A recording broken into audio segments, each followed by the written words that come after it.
We'll open up this commissioner meeting for the month of July. Welcome everyone. Thank you for being here. We do have a full agenda and we'll move along as quickly as possible. But first of all, we want to announce that Chairman Tate is not with us tonight. He is out of town. So please recognize that he ain't here. So but we'll carry on and but thank you for being here. And we don't have no call-ins, I don't think, Mr. Chairman. Oh, you're not the chairman. You're the county manager. No call-ins. No call-ins, okay. Any announcements? Ms. Shields? No, sir. Pop? Carl? No, sir. Mr. Manager? Okay. If not, we'll move on to a moment of silence and our Pledge of Allegiance. I would ask that after the moment of silence, Mr. Shields will lead us in the Pledge of Allegiance, and during our moment of silence, we would ask that you remember the Charlie Messer family. A lot of you probably don't know Charlie. Myself and the county manager and the chairman have traveled many miles with Charlie Messer. He is the vice chairman of the Henderson County Board of County Commissioners, and Charlie passed away Friday morning very unexpectedly and very sudden, after a sudden illness. So remember that family. Charlie Messer was a good man and a great commissioner for the people of Henderson County. So remember that family and those families in Macon County who's in need of prayer. And as we have a moment of silence.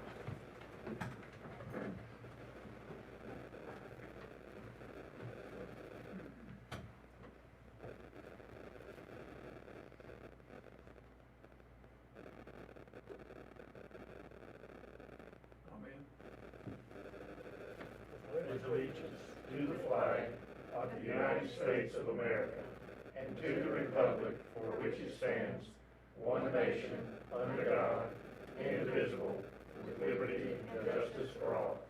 Thank you very much.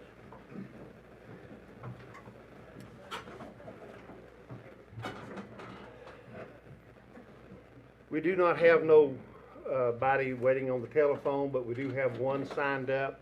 Does anybody else need to sign up to speak during the public session? We just have one. So we'd like to welcome Debbie Westerman. Debbie, come on up. And if you don't know Debbie Westerman, you might know her husband, but that's another story. Exactly. Welcome, Debbie. Thank you, and thank you for taking time to listen to. You can unmask so you talk to us so we can. Okay, great. Thank you. Thank you for taking this time to listen to our concerns. I'm here on the behalf of my parents, Clayton and Elaine Marshall. They live at 291 Ella J, and behind their property is Team Holler, and everybody that I've talked to in this county has seemed to know Team Holler and the conditions that are back there. I was made aware of the horrible conditions of the property being dilapidated. There's no power to the property. They were using my parents' creek for water because they have no water.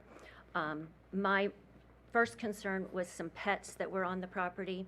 I talked to Carl Gillespie in May, and we talked to Animal Control. Animal Control went and took all of the pets that were there, tied up, emaciated, but had to give the puppies back to them for some reason. I'm not sure what the reason was.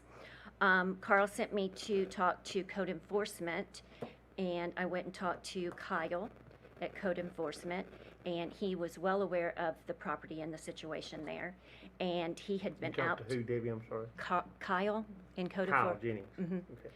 And he was well aware of the conditions on Team Holler, and he had actually been with Jimmy Team when they pulled the power. Apparently they were stealing power from Duke Energy, so Duke Energy had them pull the power.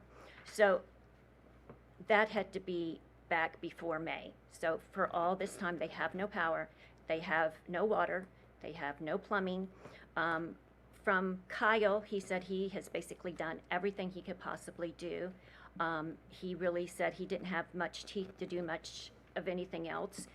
So he sent me to, I'm not sure what the name of the organization was, but it's by the Unitarian Church. I talked to somebody there about the junk in the yard. He said he has done everything he can possibly do, sent me to the courthouse to get non-trespassing signs for my parents, and then back to the county commissioners. So that's why we're here today, because we're at a loss of what to do. The property is very dilapidated. I have tons of pictures to show you if you're interested. I've even talked to Elise Sutton, who was a probation officer that has been out to that property several times. Everybody that I've talked to has been out there, but nobody can seem to do anything about it. So we don't know where to go next, and we're looking for some information, some help on how we can, there's health hazards out there. They're using my parents' creek. One day I had to take my mother to the eye doctor, and as I was dropping her off and leaving, going down LJ, one of the ladies that lives behind her was walking down the street with no clothes on. Called 911. It's going to be a vision I can't get out of my brain, but they could not do anything because she was already on their property by the time they got out there. So, and apparently the clothing is an option back there because other neighbors have had problems with them being unclothed and bathing in my parents' creek. So we're just here to find out what our next steps are, how we can eradicate this situation. It is deplorable to know that anybody in Macon County lives in this situation. It's deplorable to know that my parents are property owners and are very elderly and they can't do anything. So we're here to find out what we can do next. Now, Debbie, you know, I've been involved with that, and as Carl has too, and we sent them up for the, hopefully we could, not hopeful, but trying to hang something like the leaking oil tanks. Has anybody ever sent a registered letter to the property owner? Stating what? That they I'm need. sorry? Stating, what do you want the registered letter to say? Well, I was wondering if the health department sent one, or anybody has followed up with that? Everybody in the county has done, according to what they're telling me, the limit of the laws that they can enforce. And apparently there are some county employees that don't have any teeth to do anything else. Well, it's the landowner who you'll have to, whoever's occupying the land is one thing, and of course the councilor can speak to that. But the landowner, if it's a health hazard, or Chester, you want to speak to that? Are these people using this land with the owner's permission, or do you know? The owner does live there. The owner lives there? Okay. And the, Is there a home there, or are they camping out, or what are they doing?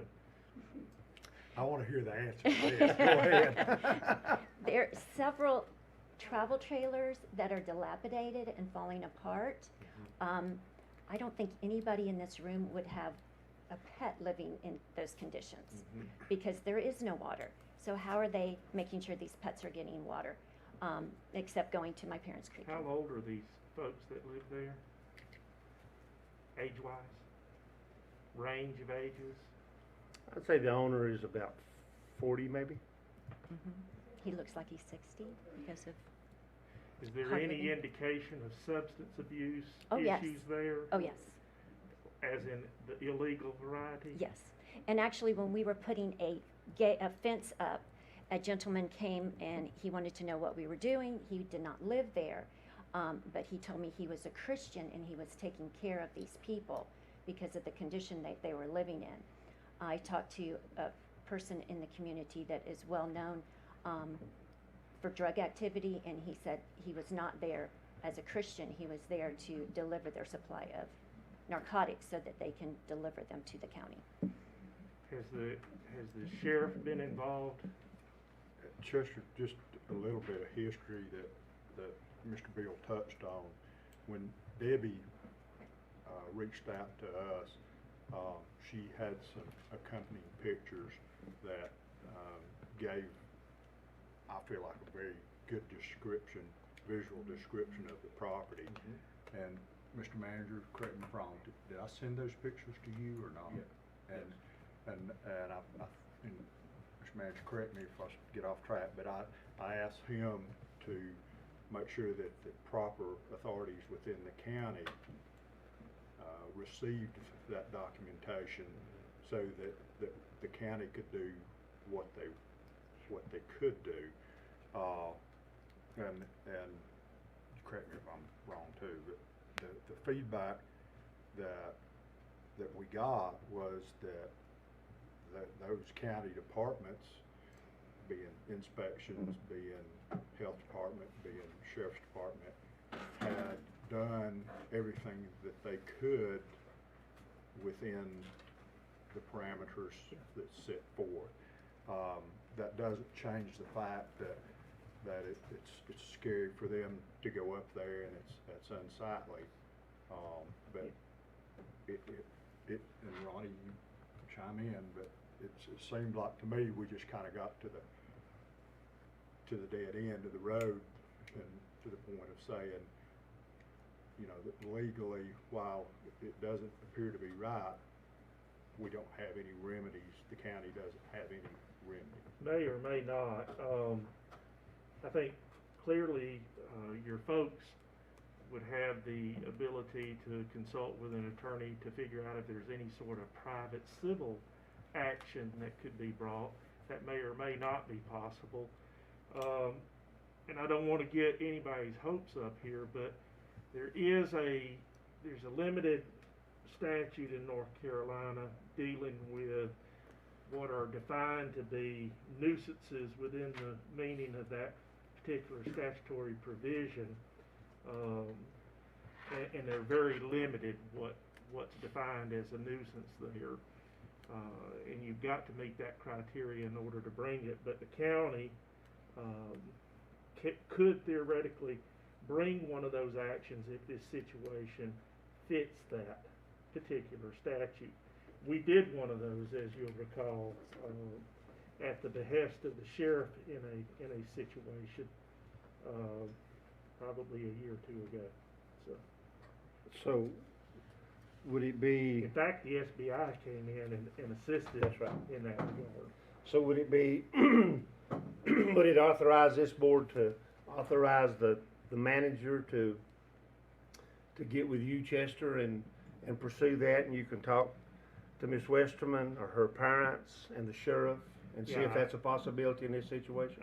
Yeah, I think it's going to be one of those situations where you're going to need a little bit more time than public session in a commissioners meeting to see whether or not that statute might potentially fit. The tricky part of it is you can't go on hearsay. You've got to have admissible evidence in those situations, which is more difficult than you might imagine to put together.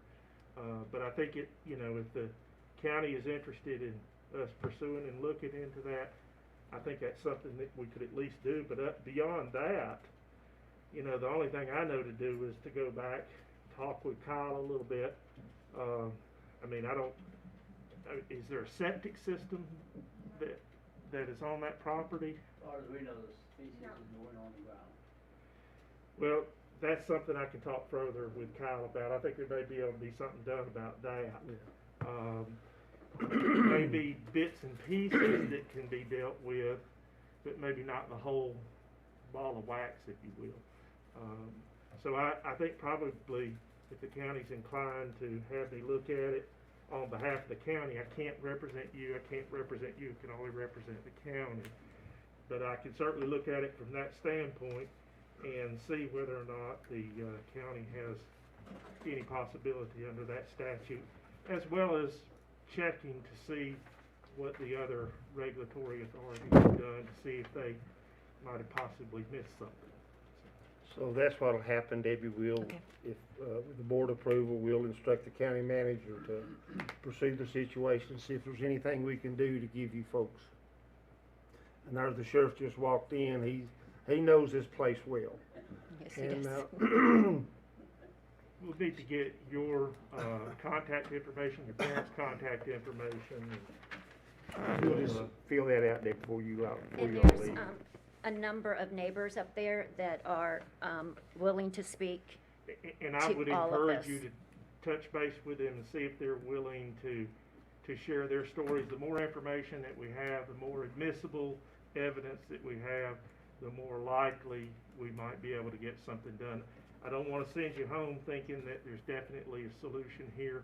That statute is extremely limited, and what I'll be doing is asking some questions to see whether or not we can bring this matter within the confines of that statute. Okay, thank you very much for Thank listening. you. Thank you, Deb.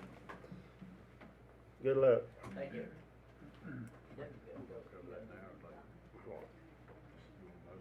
No, we don't need a motion. I think it's just consensus.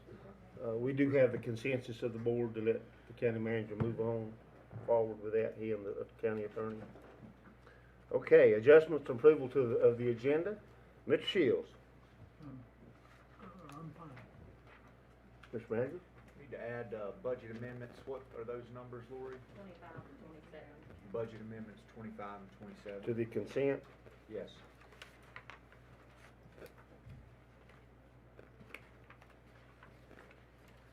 Mr. Higdon? No, Any sir. Mr. Gillespie? No, sir, thank you for asking, though. Chester? No, sir. No. No, sir. I do want to add one under reports and presentations. It'll be D1. I have asked School Superintendent Dr. Chris Baldwin to attend to give a report not only on the school situation, but what the governor announced today at 3 o'clock. And we know that Dr. Baldwin and his staff, we've met with him several times on different matters, and it's a tough road, Dr. Baldwin. So we'll have him come and speak. Does anybody else want to speak before the board before we move on? Okay, if not, I'll get a motion to approve the agenda as. So moved. Second. Motion been made and seconded. We approve the agenda as presented. Any further changes? If not, all in favor vote aye. Any opposed? Okay, so under reports and presentations, it is indeed an honor and a privilege to have the principal chief of the Eastern Band of the Cherokee with us. Chief Sneed is the 28th principal chief of the Eastern Band, and we've had the pleasure of working together on several projects. And if you don't know this, Chief Sneed has been much more than a principal chief. He's a veteran of the Marine Corps for his country. He was once recognized as Teacher of the Year from the National Indian Teachers Association. Probably y'all don't know that. And he's also a pastor.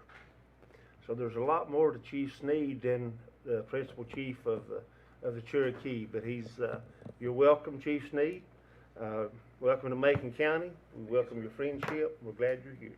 Thank you so much. That was quite an introduction. I don't even get that back at home. Well, thank you so much for allowing me some time this evening. I'll move as expeditiously as possible through this issue, although it is a bit of a complex issue. There are a lot of layers to it, but I will move as quickly as possible. I do want to give some background so that both commissioners and the public understands the economic impact of the casinos, both in Cherokee at our resort property and also in Murphy at our Harris Valley River. Since opening, the economic impact as measured in 2018 on Western North Carolina is estimated to be at $750 million. How that breaks out is between 2018 and 2020, we've spent an additional $330 million. Well, we have that financed. That's going to be the expansion of Tower 4 and also our convention center. We are booking into year 7 already on convention business, and it's not even built yet. So there's going to be a tremendous economic impact there as well.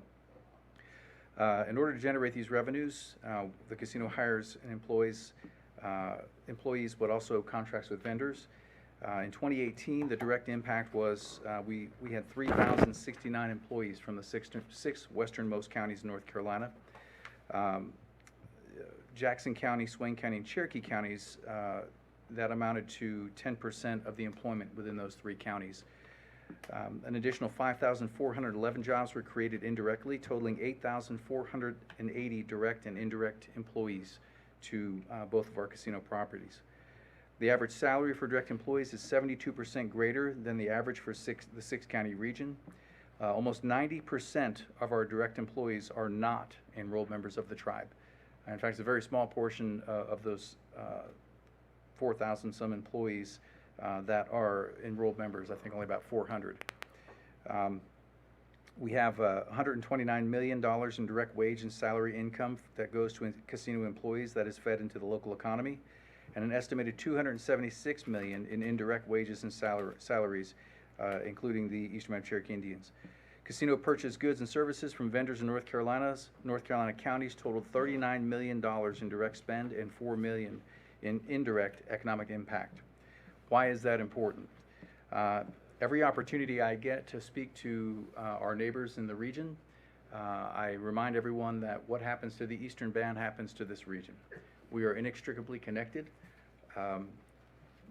One of the things I appreciate about being a member of the tribe, now being a member of the Southwestern Commission, is the relationship we've been able to build with our partners in the region. And the view that I've had since being in the Principal Chief's office is that we are in partnership together. What is good for one of the counties and what is good for the tribe is good for the region. So that is the economic impact story behind the casinos that the Eastern Band operates. Why I'm here tonight and what I want to speak to you about is you're all probably aware now that the Department of Interior has taken land into trust in Kings County specifically for the purpose of a casino for the Catawba tribe of South Carolina. So I want to give some background there, and again, there are a lot of layers to this, but I'll try to move quickly. The Catawba Nation was a tribe that was granted a settlement with the state of South Carolina and the federal government in 1993. As part of that settlement agreement, they agreed to a $50 million settlement. They agreed to a portion of acreage in South Carolina. They also agreed that their land would be subject to South Carolina law. In regard to gaming, they agreed in their settlement act that they would not be permitted to game under IGRA. Now, IGRA is the Indian Game and Regulatory Act that was passed in 1988, signed into law by then President Ronald Reagan. In their settlement agreement, any opportunity for gaming would be negotiated with the state of South Carolina.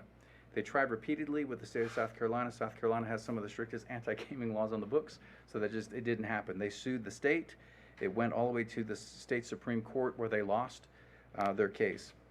At that point, about 10 years ago, they connected with a gentleman named Wallace Sheaves, who, I'll try to be polite, has a checkered past when it comes to gaming, and I won't get into the details of that. They tried repeatedly to move into North Carolina. About 7 years ago, that was opposed greatly by then North Carolina Attorney General Roy Cooper, who of course is now the governor of the great state of North Carolina. He opposed it. The North Carolina legislature opposed it. The citizens of North Carolina opposed it.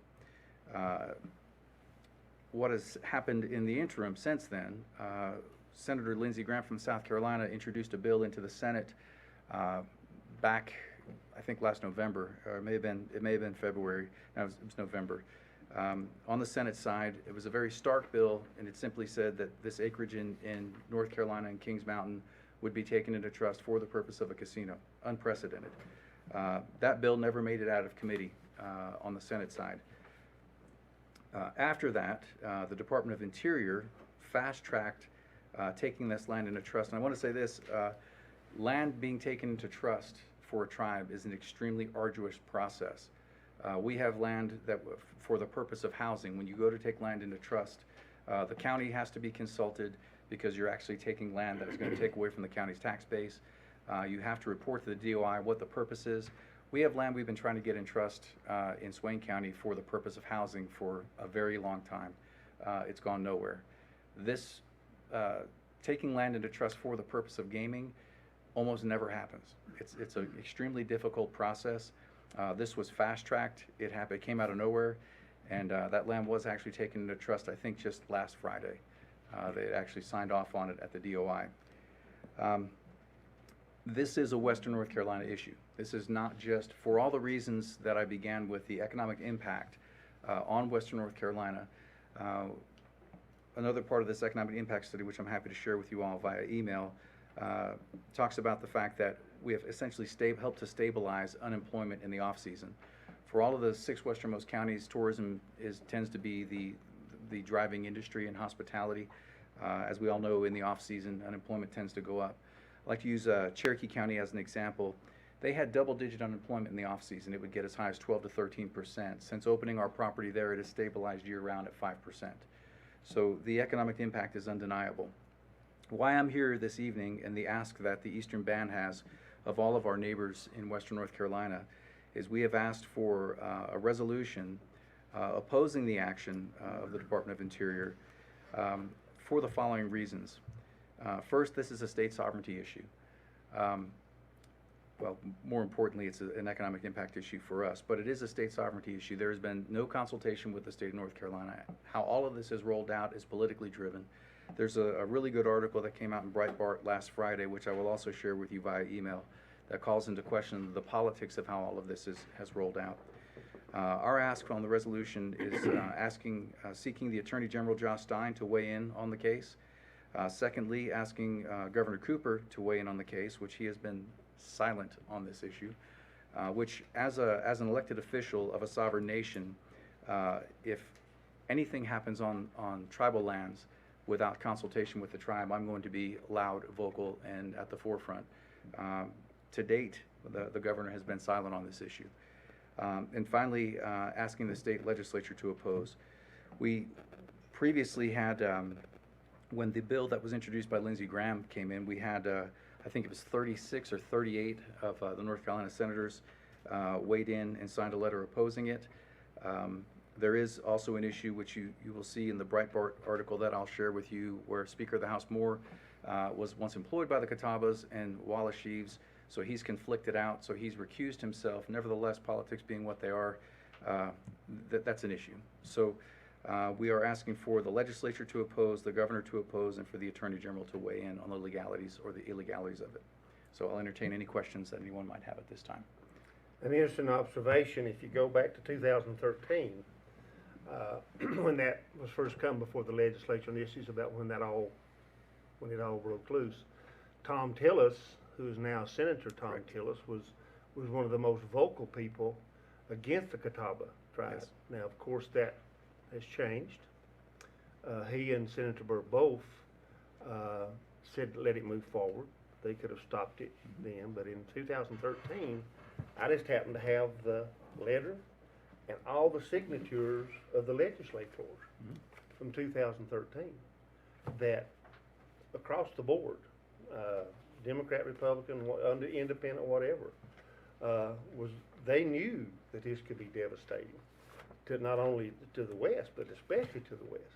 And so we would, Tommy, do you have any numbers specific to the casino from Macon County? The employment numbers are significant. I don't have a current number on that. I have it. Have you got that? Yes, sir.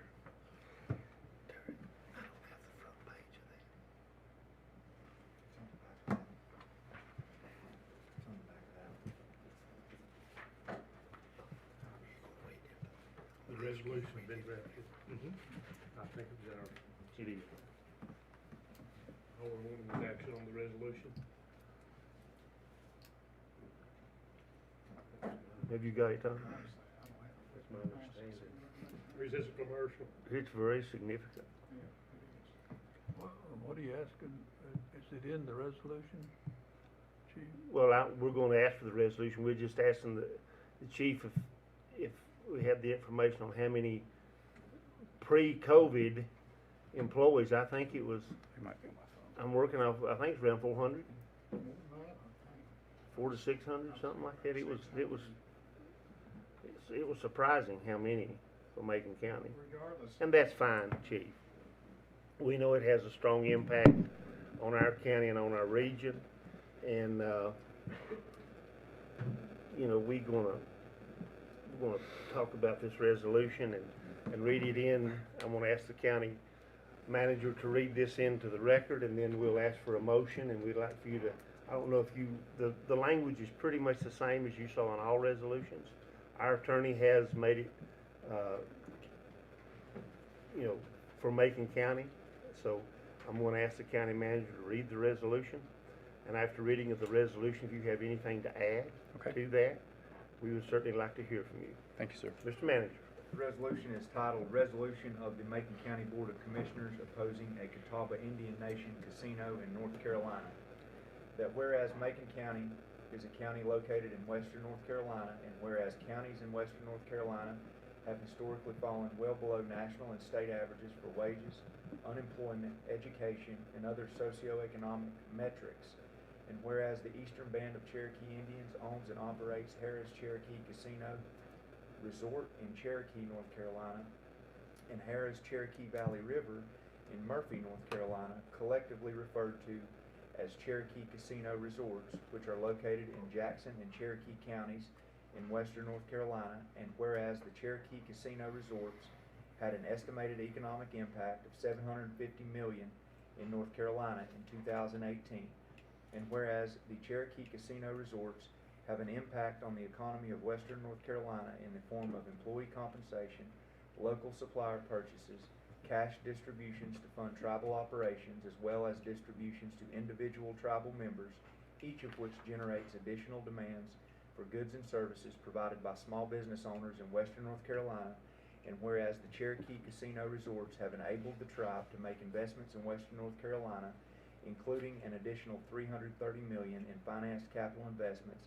by the year 2020, and whereas the Cherokee Casino Resorts are directly responsible for 5% of the employment, approximately 3,069 employees in the far 6 western counties of North Carolina, and nearly 10% of employment in Jackson, Swain, and Cherokee counties, and whereas the Cherokee Casino Resorts are indirectly responsible for an additional 5,411 jobs, and whereas directly and indirectly the Cherokee Casino Resorts have reduced the historically high unemployment rate in Jackson and Swain counties, which was 1.87 times the average through the state average through 1997, and whereas prior to the establishment of the Cherokee Casino Resorts, seasonal fluctuations in unemployment in western North Carolina sometimes peaked at 17% or more, but since the casino's resorts establishment, fluctuations currently range from 2% to 4%,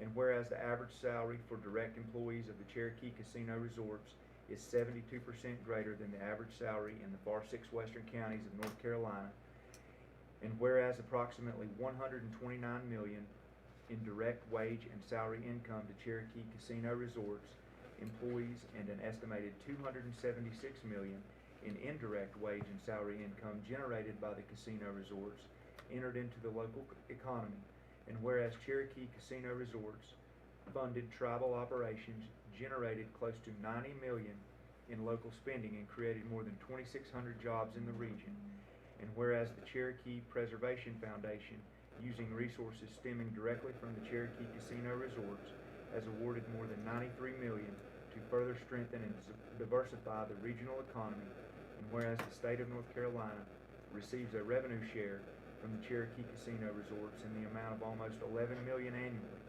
and whereas other state and local taxes and benefits approach $80 to $90 million, including income tax, sales tax, decline of unemployment benefits, occupancy taxes, etc., and whereas the Cherokee Casino Resorts are responsible for bringing in approximately 5.2 million visitors to western North Carolina each year, and whereas almost 3/4 of the gaming revenues generated by the Cherokee Casino Resorts are from out-of-state visitors, and whereas in 2018, the employees of the Cherokee Casino Resorts donated approximately 123,000 hours to various nonprofit organizations for value added near $3 million, and whereas Senate Bill 790, a bill to authorize the Catawba Indian Nation from South Carolina to build a casino in North Carolina, was introduced in the United States Senate on March 19, 2019. And whereas Senate Bill 790 was introduced by South Carolina Senator Lindsey Graham and co-sponsored by North Carolina Senators Richard Burr and Tom Tillis. And whereas Senate Bill 790 would permit the Catawba Indian Nation to operate an off-reservation casino with electronic games without entering into revenue sharing agreements with the state of North Carolina.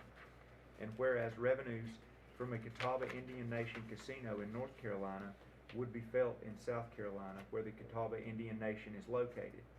And whereas the establishment of a Catawba Indian Nation casino in North Carolina under Senate Bill 790 would result in fewer jobs offered by the Cherokee Casino and Resorts and the Eastern Band of Cherokee Indians tribal operations, thereby affecting the unemployment rate in Western North Carolina and the salaries, wages, and other investments recycled back into the local and regional economy. And whereas the establishment of a Catawba Indian Nation casino in North Carolina under Senate Bill 790 would result in lost investments and revenue in Western North Carolina and most of the Catawba casino revenues going to South Carolina casino developers and the South Carolina Indian tribe.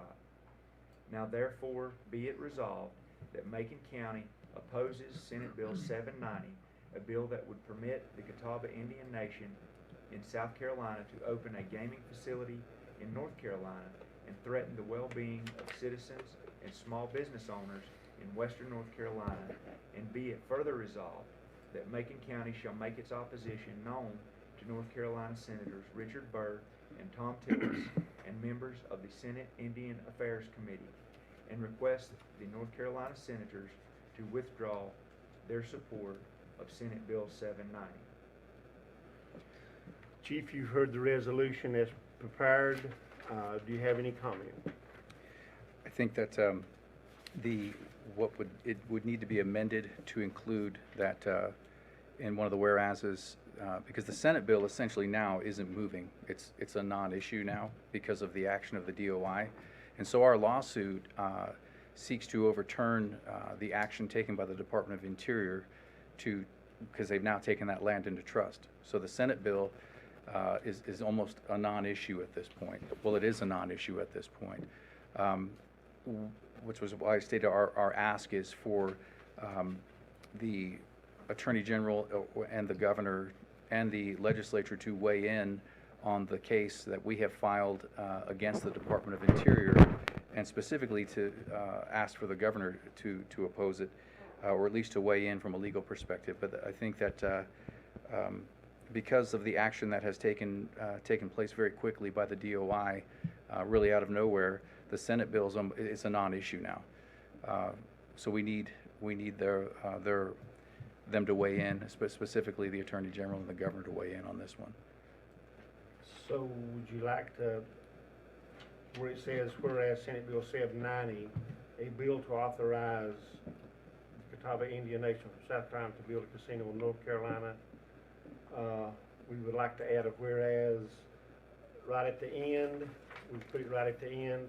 Be it further resolved to make its opposition. I think we still should make our opposition known to our senators. Absolutely. And we will add the Governor of North Carolina, the Attorney General of North Carolina, and who else? The state legislature. State legislature. Senator Berger, Senator Pro Tem, and Representative Moore, Speaker of the House. So have you got those additions? Yes. You want those individuals to speak to, you named the organization concerning Native Americans, and I didn't catch that full name. Specifically to weigh in on, so we have filed suit, and that was something I didn't talk about, we filed suit in federal court in Washington, D.C. So our motion for preliminary injunction was denied, mainly because they said that we were not facing imminent and irreparable harm, which we disagree with, of course, but it's what the judge decided on that. So we have our case filed in district court. We have an amended motion on that. We're looking for the Attorney General to weigh in on our case, the Governor to weigh in on our case, and the Legislature. So if there's a letter like they did back in, what year was that? 13. 2013. Was there a panel though at the Senate or otherwise that you wanted them to weigh in with, or just to the public generally? To the public and specifically, even if it came like as an amicus brief from the Attorney General, that would be very powerful coming from the Attorney General. I can make those adjustments to the. So gentlemen, you've heard the resolution read into the record with the adjustments made as suggested by Chief Sneed. Do we have a motion to approve the resolution as amended? So moved. Second. Motion been made and seconded that we approve the resolution as amended, confirming Macon County's opposition to the Catawba Indian tribe in the construction of a casino which would devastate our area drastically. Any further discussion? Make just a couple comments. As you were sitting here speaking, I couldn't help, and I'll make this short, but remember going to Cherokee,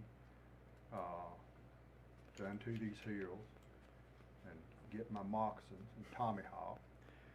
You probably don't know what those are, Ronnie, but you know, you talk about the economic impact, and I certainly understand and appreciate that, and it's substantial.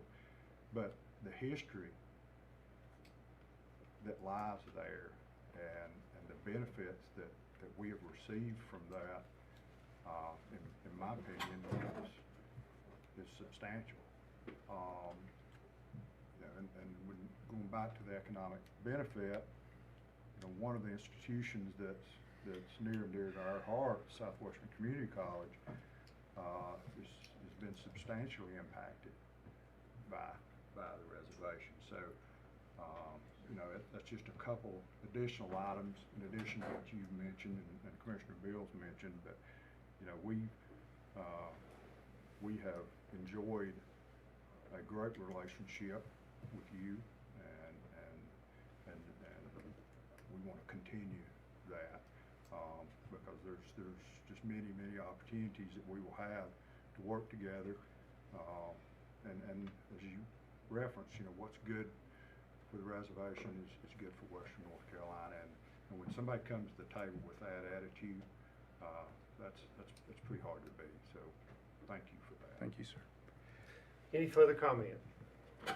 If not, all in favor say aye. Aye. Any opposed? We will make those, we'll get you a copy, Chief, and get that to you. Thank you, sir. You'll see that Attorney Jones will do an excellent job and get that to Outstanding. you. So, And When do you need that? quickly as possible. Sooner? If you can give me your email address, I'll send you our amended complaint and all of the information. Thank you for giving me an I think there are Thank some you. additional arguments, if you want me to pass those along. you pass whatever. Outstanding. You know the gist. All right, thank you, gentlemen. Have a Chief, good night. thank you for being here. Thank you. See you soon. Appreciate it. The Chief and I do sit on, for full disclosure, we sit together on the Cherokee Preservation Foundation, and you hear it listed in this resolution. It's amazing for the years I've been on it. Before Richard Sneed was chief, I was on it for many years, and the history that Macon County and the Eastern Band have in connection is truly amazing. So we appreciate the friendship, we appreciate what you're trying to do, and we hope much success to the tribe. Thank you, sir. Appreciate Thank you all. you. Thank you Thank very you. Okay. It's now a real pleasure to introduce, it says tentative here, we don't think it's going to be tentative too long. If you remember back a few months ago, we recognized Mike Wilkins, the outgoing ranger for the Nantahala district. And we have we'd like to introduce our new district ranger for the Nantahala. His name's Troy Waskey. Yeah. Troy Waskey. Troy, come forward. Troy has just come from West Virginia. He was been held prisoner up there, and he has now made it down to us. And we had a good talk today with Troy, and welcome to Macon County. And this Board of County Commissioners, we've always treasured our relationship with the Forest Service. Yes. Troy, and we look forward to working with you on many matters, but you go ahead and speak to us anything you like. Very good. Well, thank you so much for squeezing me in on the agenda. It's great to meet you all, and happy to be here before you tonight. I hope to be back again on several occasions. And really, today I just wanted to make a basic introduction, so you could match a face and voice to the name. And I've been on the job for about a month now, and as the co-chair explained, I came from West Virginia. Before that, I was in New Mexico and Arizona. New Hampshire is where I started my Forest Service career, and back in my college days, I used to actually come down here and work with the Appalachian Trail Conference back then, or Conservancy now. And it's great to be back. It's great to be in Western North Carolina, and we're excited to get settled in. We just moved into our home yesterday, just up the road on Harrison Avenue, walked down here tonight, and looking forward to getting plugged in to the community. So I don't have a lot of prepared information for you all. Again, this was mostly just a meet and greet, but I did want to go over a little bit of forest plan revision information just to give you all an update on that. I know you've been tracking that issue. Also, just to give you an update on our COVID operations on the National Forest. So I'll start with that. As far as COVID goes, we are working hard to get our recreation sites reopened. We had closed those, of course, as did many other organizations when COVID first broke out. We've been working on getting contracts under procurement to get those facilities cleaned by third-party contractors. The forest supervisor in North Carolina decided that we would not have Forest Service employees cleaning bathrooms initially until we kind of had a better handle on what we were dealing with. But most of our sites are open now in a kind of tentative format with portable toilets and other limited services, but hopefully when these contracts are in full operation, most visitor experiences will be much like they've been in the past.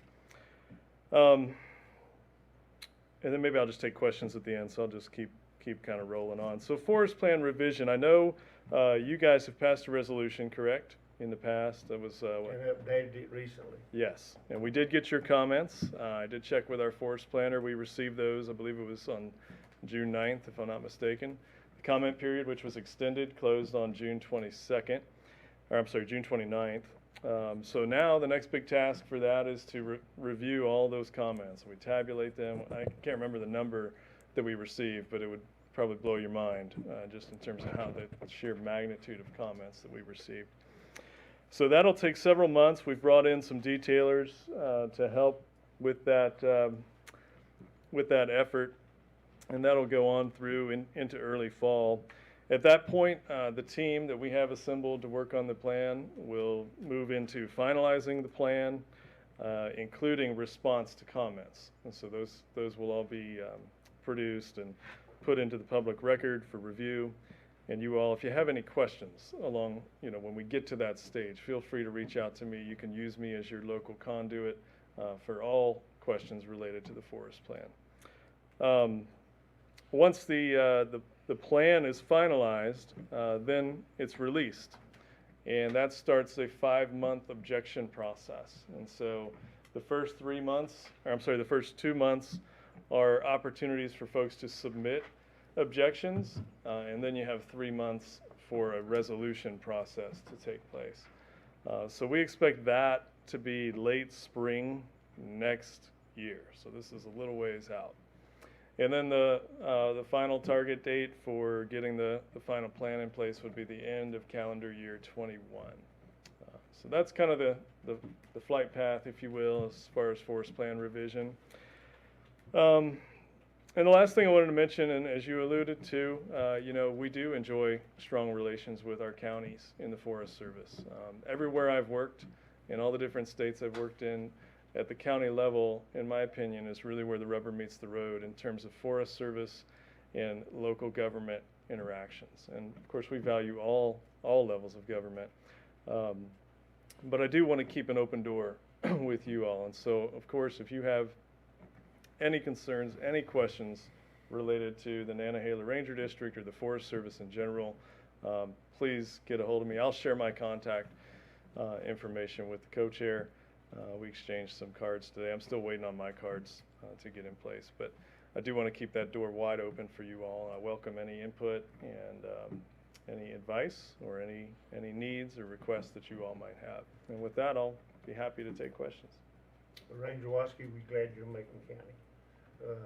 We're a little bit, we think it's a pretty good place. There might be a touch prejudice on that, but we think you couldn't have chosen a better place for you and your family. Troy was sharing me earlier today, he has a young teenager and he also has a boy on the way. Yes. So we look forward to him raising his family in Macon County. Yeah. So any questions, go ahead and shoot. Superintendent Dr. Chris Baldwin, right behind you there. Hey, good to meet you, sir. Good to meet you.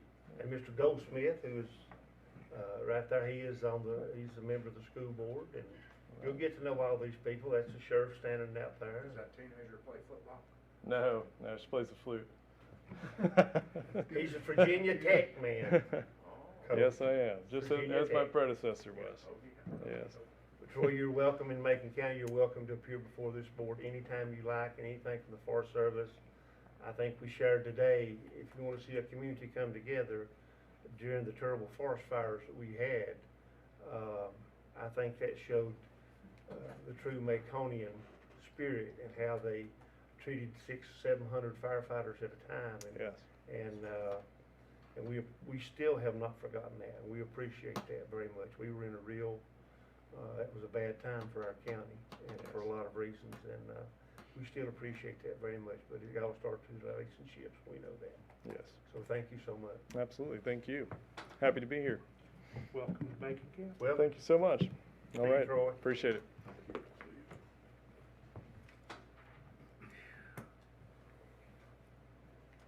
Where's Kathy? Here's Kathy. We'd now like to welcome our Public Health Director, Kathy McGaha. Kathy, welcome. And we asked Kathy to appear tonight to give us an updated report on the health department. I think this is probably the first time you got to appear in person since you became director, Kathy. Second, And, but, yeah. but Appreciate you having me. you know, we're glad you're here. I know you've been busy. So we'll talk, if you can give us some reports on, of course, the COVID. That's what's on everybody's mind and how that's affecting our county. So Yeah. go right ahead. So I'm gonna go through some numbers. I know that we've been posting pretty regularly the daily information as well as on a weekly basis. We've been trying to put out some demographic information as well. So, and I'm gonna take this off. I can't speak and do this at the same time. Which Kathy? Hey. You realize who that was? Just took that ass out there. So just to look at some North Carolina numbers, we're about to break 90,000 confirmed cases in North Carolina. We are experiencing a lot of cases, however, we're not experiencing them quite like some other states are experiencing, like Florida, Texas, so forth, that you're seeing on the news. But there is some concern. We're still watching it very carefully. In Macon County, as of today, we have 340 cases. We've got 116 that are currently active, with 223 recovered, and of course the one death. Now let's make sure we understand what active is. Define that a little further. Is that So- people that's in quarantine, or are these people showing symptoms? They're currently they're confirmed positive, and they are currently in isolation and have not been released from isolation. And that process is really on a case-by-case basis, considering that individual's symptoms, you know, that their severity of their illness, and how many days they're without symptoms, without any kind of fever, without fever reducer. So there's a lot of things that our medical director looks at with each case before they actually release somebody to be in the recovered group. Okay, thank you. And here's some of that demographic information that we've been trying to share with the community. We've been breaking it down with race, ethnicity, the gender, and age.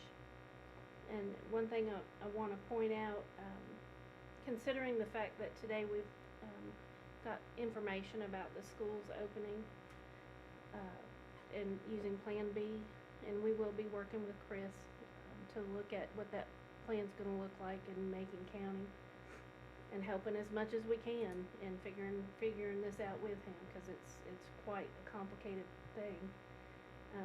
But if you look at the age 0 to 17 demographic for Macon County, 25% of our cases are below the age 17.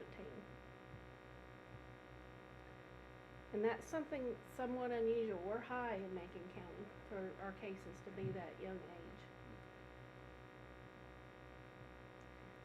Do we have hospitalizations on here? We don't report hospitalization information. That's our hospital system, but they have been a little bit better about giving me some more routine information. And as of yesterday, we had one person that's a Macon County resident that's in ICU, and 3 individuals that's in the hospital, not necessarily in ICU, but they're considered persons under investigation. You know, Mission today reported that their ICUs, they was even gonna have to change something, that the COVID part was full, and part did the same thing, so. And we know that if things do turn really bad. What surprised me in looking at this though is the 25 to 49 range too. That's Yeah. statewide, Latinos, The Latinx 76%. that's the age group of Latinos. And that's you'll see that in even with North Carolina, that age groups at a higher positive rate. Can you get a handle on the 17-year-old or not? Can I get a handle? I mean, on it? why? I mean, they're just out? Well, with contact tracing, what we're doing with these families, we're encouraging them to bring their children in and get the children tested.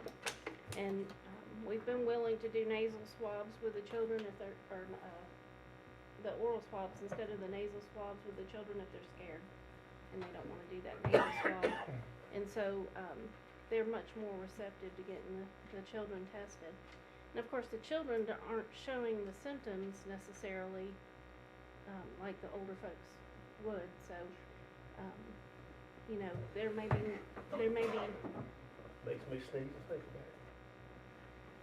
You know, there may be more children that are out there, but because we've identified that they're a contact of individuals that have tested positive, we brought them in and had them tested. And we're doing a lot more contact tracing. I can say that other than from other health departments, we're doing quite a bit of contact tracing. How are we on tests themselves? We have tests. We have tests. Anybody that wants a test, get a test? If anybody wants it to be tested, they need to call our hotline, 349-2517, and we'll talk to them about it. We're really not refusing many people. We are prioritizing people. If someone is symptomatic, and they are a known contact of a known exposure of a positive, we want to get those people in as soon as possible. So someone that just is kind of just curious, we're not necessarily prioritizing them to the top. But we've had to do that just to get people in on a timely basis. Kathy, can I ask one question? Go back to that one. Yeah. On your 0 to 17 of age, 25%, is there a group there or a number there that's, like, is it K3 or is it? We don't have it broken down to Okay. that age group. I mean, broke that age group down any further. It's just that category right now. Well, let's ask you another way. What's the youngest one you saw? What is the age of the youngest patient? I don't know the age Don't know of them. that.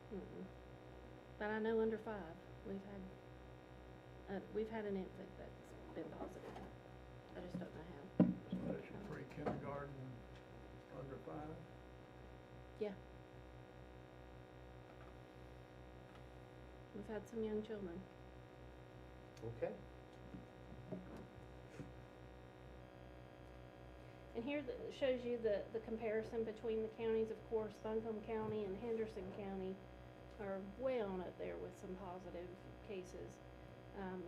And Jackson County is getting close to us as well, so their cases are coming up there too. Well, we're leading the West by a big margin.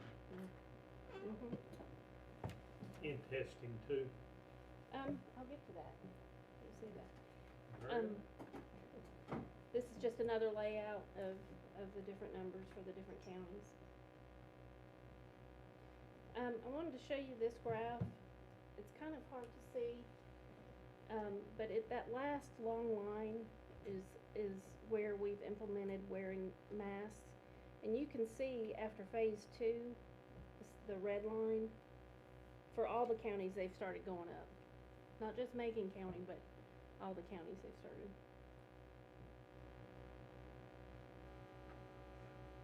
So here's our testing for our county.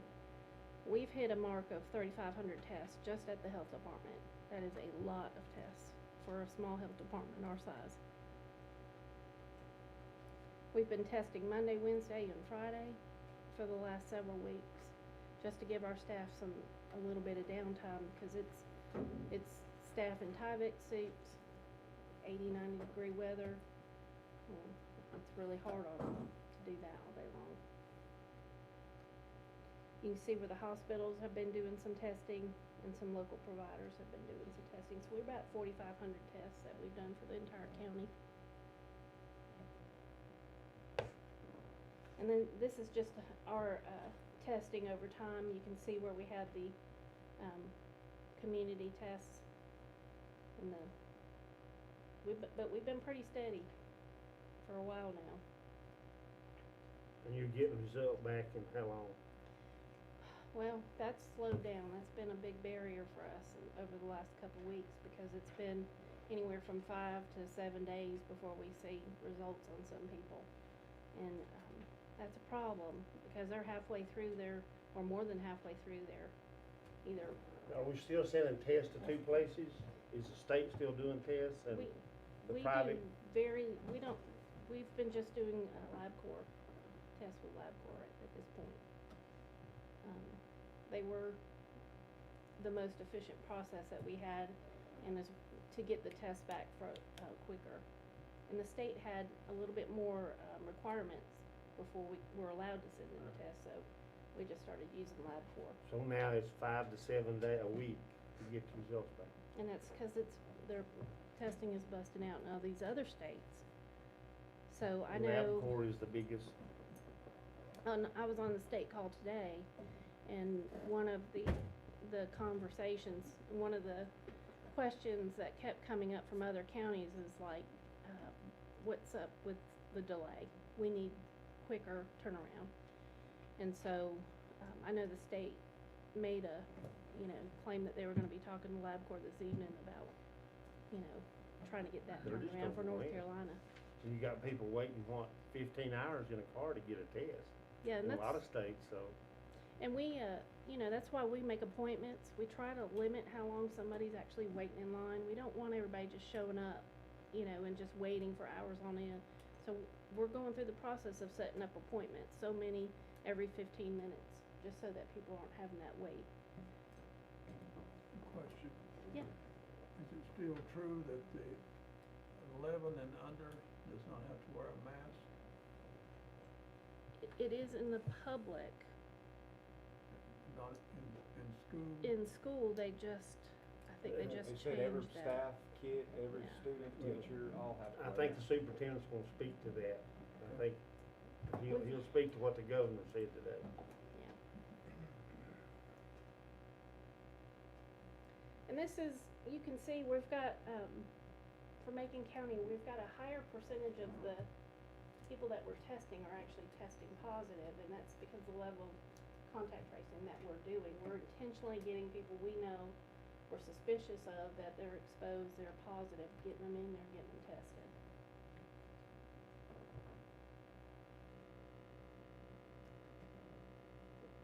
what do you need from this board, Kathy, to help you, through this thing? I mean, how are you with help? It is, I'm stressing over the help that right now we're one deep in every role that we have with testing. If one person's out, we're feeling it. And we've got 5 school nurses that are in the process right now that when school starts back in 4 weeks, they have a totally different set of responsibilities they're gonna have to tend to, and Chris will, yeah, well, 5 initially, and then I'm not sure. But we're gonna be down those 5 bodies in the process, and 5 is not gonna be enough for him. And so, you know, that's where I'm stressing. How are we gonna keep up the testing and do the testing, as well as safely get these children back to school where everybody wants them to be, and be able to quickly respond to when a child does test positive, and how to handle that in the school, or if God forbid a teacher tests positive and we're dealing with that, and they need that support. Of course, I think, who is, Scoot over and bend that mic down I'm sorry. so they can hear you. I'm sorry. so do you have extra help that can be trained now, that they could do 2 jobs?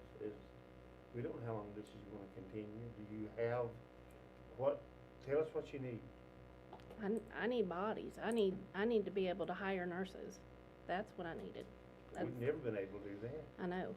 We've discussed among our policy group some options internally, that between the emergency management director, the sheriff, Kathy, and myself, we have the COVID relief funding.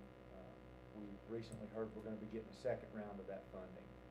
And that funding can be used to contract with a staffing agency and nurses and get the bodies that we need. So we have the funding to do it, and it's a matter of contacting the staffing agencies, and I know the state of North Carolina could potentially provide us some help with that. We discussed also, so we do have options. They're hard to find. Yeah, we're very fortunate when it came to interpreters. We did find a state organization that could help us and send, right now we have 4 interpreters from the state helping us with the process of testing and isolation orders and so forth. So that's been a blessing. It's when this transition happens, that's when where my concern comes in, and looking at everything that's gonna have to get done. Any questions for Kathy? Thank you. Thank you for all you do, Kay, but you need to keep us posted, and through the county manager or whatever. I mean, we gotta take care of our folks. Yep. And you're it. Yep. Mr. Manager, based on what you're saying, you feel comfortable that we have a plan in place to address those shortcomings in staffing? Yes. Thank you. Well, just to give you another, just to go off of what Commissioner Gillespie, when, Superintendent Baldwin's gonna tell you here in a minute about his school nurse, and, that shortage also. So it's not only in our health department, and the school board's got some tough decisions, as Kathy's having to make these with as the superintendent is too, so. But Kathy, thank you. You're welcome. Thank you for what you do, and, every day, we're gonna bring in Warren. Kay, Warren, welcome. Thank you. Tell us some good news, man. Got any good news? Not today. I actually don't have a lot to add to what Kathy said. We're still under the governor's executive order. We're not planning on there's no plans or thoughts to do anything any more stringent in Macon County above and beyond what the executive orders are. A couple projects that we've been working on, the face masks, we've through a partner agency that we've worked with trying to distribute some of those to local churches so they can get those out to their congregations. That agency actually worked with the school system and the MPP to get some of those in their hands. And another population that touched on the numbers that y'all mentioned up here, we've been working with Cooperative Extension to get those in the hands of some of our farm workers. And you wouldn't think that number of workers is significant in Macon County, but it's a higher number than you realize when you start looking at those folks. So that's a pretty significant population that we've been trying to address. Derek mentioned the policy group that met, and one of the things we wanted to talk about was where are we going to be in 6 months? And 6 months in government time is not very long by the time we go through a process. We can't really do anything in 6 months. So you wouldn't think that's too lofty of a goal. But when we sat down, we had some conversations, and we really didn't have a whole lot of conclusions because every day something is changing somewhere. We talked about the economy. We talked about the sales tax revenue coming in, the revenues, where they're going to be, where they're at now, where we think they're going to be. That's still a shot in the dark. We talked about staffing. You've already heard some staffing concerns tonight. We've talked about the shortage of employees that you have that either now want to go into health or healthcare or public safety or government in general. And even if we had the money to pay some of those folks, sometimes it's hard to find them. But retention and keeping those staff members is a big priority for us. We've looked at some of those options that you talked about. We've cross-trained some of our folks that backfill for Kathy whenever their nurses are out. But the problem is when you have a limited work pool, those folks are going to be pulled from something else. So you've got something that you have to give up in order to make that cross-training work. So we've attempted to do that the best we can, but we have to understand at some point there's still limitations with that and to keep those employees there. Some of the other things we talked about broadband, which is always a topic because of the distance learning that we anticipated having to do again, which now we are going to have to do some of that again. And just the state of, I don't want to say unrest, but the general attitude in the general public at the moment is not necessarily as stable as we would like for it to be. So there's always things there that we're trying to look at. And I don't know that we had a lot of solutions out of that meeting, but we addressed some of the problems we know we're going to have, so we can hopefully deal with that as we come on into the fall season. And then there's a whole different group of problems that we have to look at. One of the things, I was on a phone call with the state today. We typically have some issues September, October. That's usually hurricane season that affects North Carolina. We typically have a good winter storm occasionally. We have instances where we need to shelter folks. Well, at the moment, we have nobody in our non-congregate sheltering for COVID-related issues, which is a good number for us to have. However, if we have to stand up a normal shelter, what folks consider a Red Cross type shelter, because of bad weather, hurricane, snowstorm, some of those other issues, you can't really group those people together at the moment. So there has to be other solutions to our normal problems that we have. We've created problems for our normal problems. So there's a lot of things that we're trying to look at as far as the big picture, and all I can tell you at the moment is we're looking at those, trying to get the best solution we can get. And if we have any issues come up, we'll certainly bring them to y'all for help. Last time you were here, Warren, you can correct me if I'm wrong, you said the calls had been lower than normal. What have you seen since we last talked? Those numbers have increased. I don't have the exact numbers, but those numbers have increased to at least a very similar number to the amount of calls we were receiving this time last year. We tend to have other issues. The calls that normally we would see weekends, middle of the night, we tend to have those during the week. We've had substance abuse calls. We've had more mental health issue calls that seem to be there, and I can't quote you the exact numbers, but it does seem like that's spread over a 24-hour period now and not necessarily related to a certain time period of the week. But those numbers are back up. And tell us about your folks that's on the ambulances that go every day, and have they been tested, number one? If they need to be tested, they can be tested. If they've been exposed, then they certainly are tested and contact traced. The good thing about us, if there is a good thing to that profession, typically we're prepared for that when we go in. So my folks come to work knowing that they're possibly gonna be exposed to something that's contagious, so they're pretty well prepared for that when they walk through the door. But the resources are there to do what we need to do. I'll give you an example. We had 5 full-time openings as of 1st of July. We've managed to fill 4 of those, hopefully, at the moment. Fortunately, 3 of those were retirements, and you don't see a lot of folks that make 30 years in our profession that retire.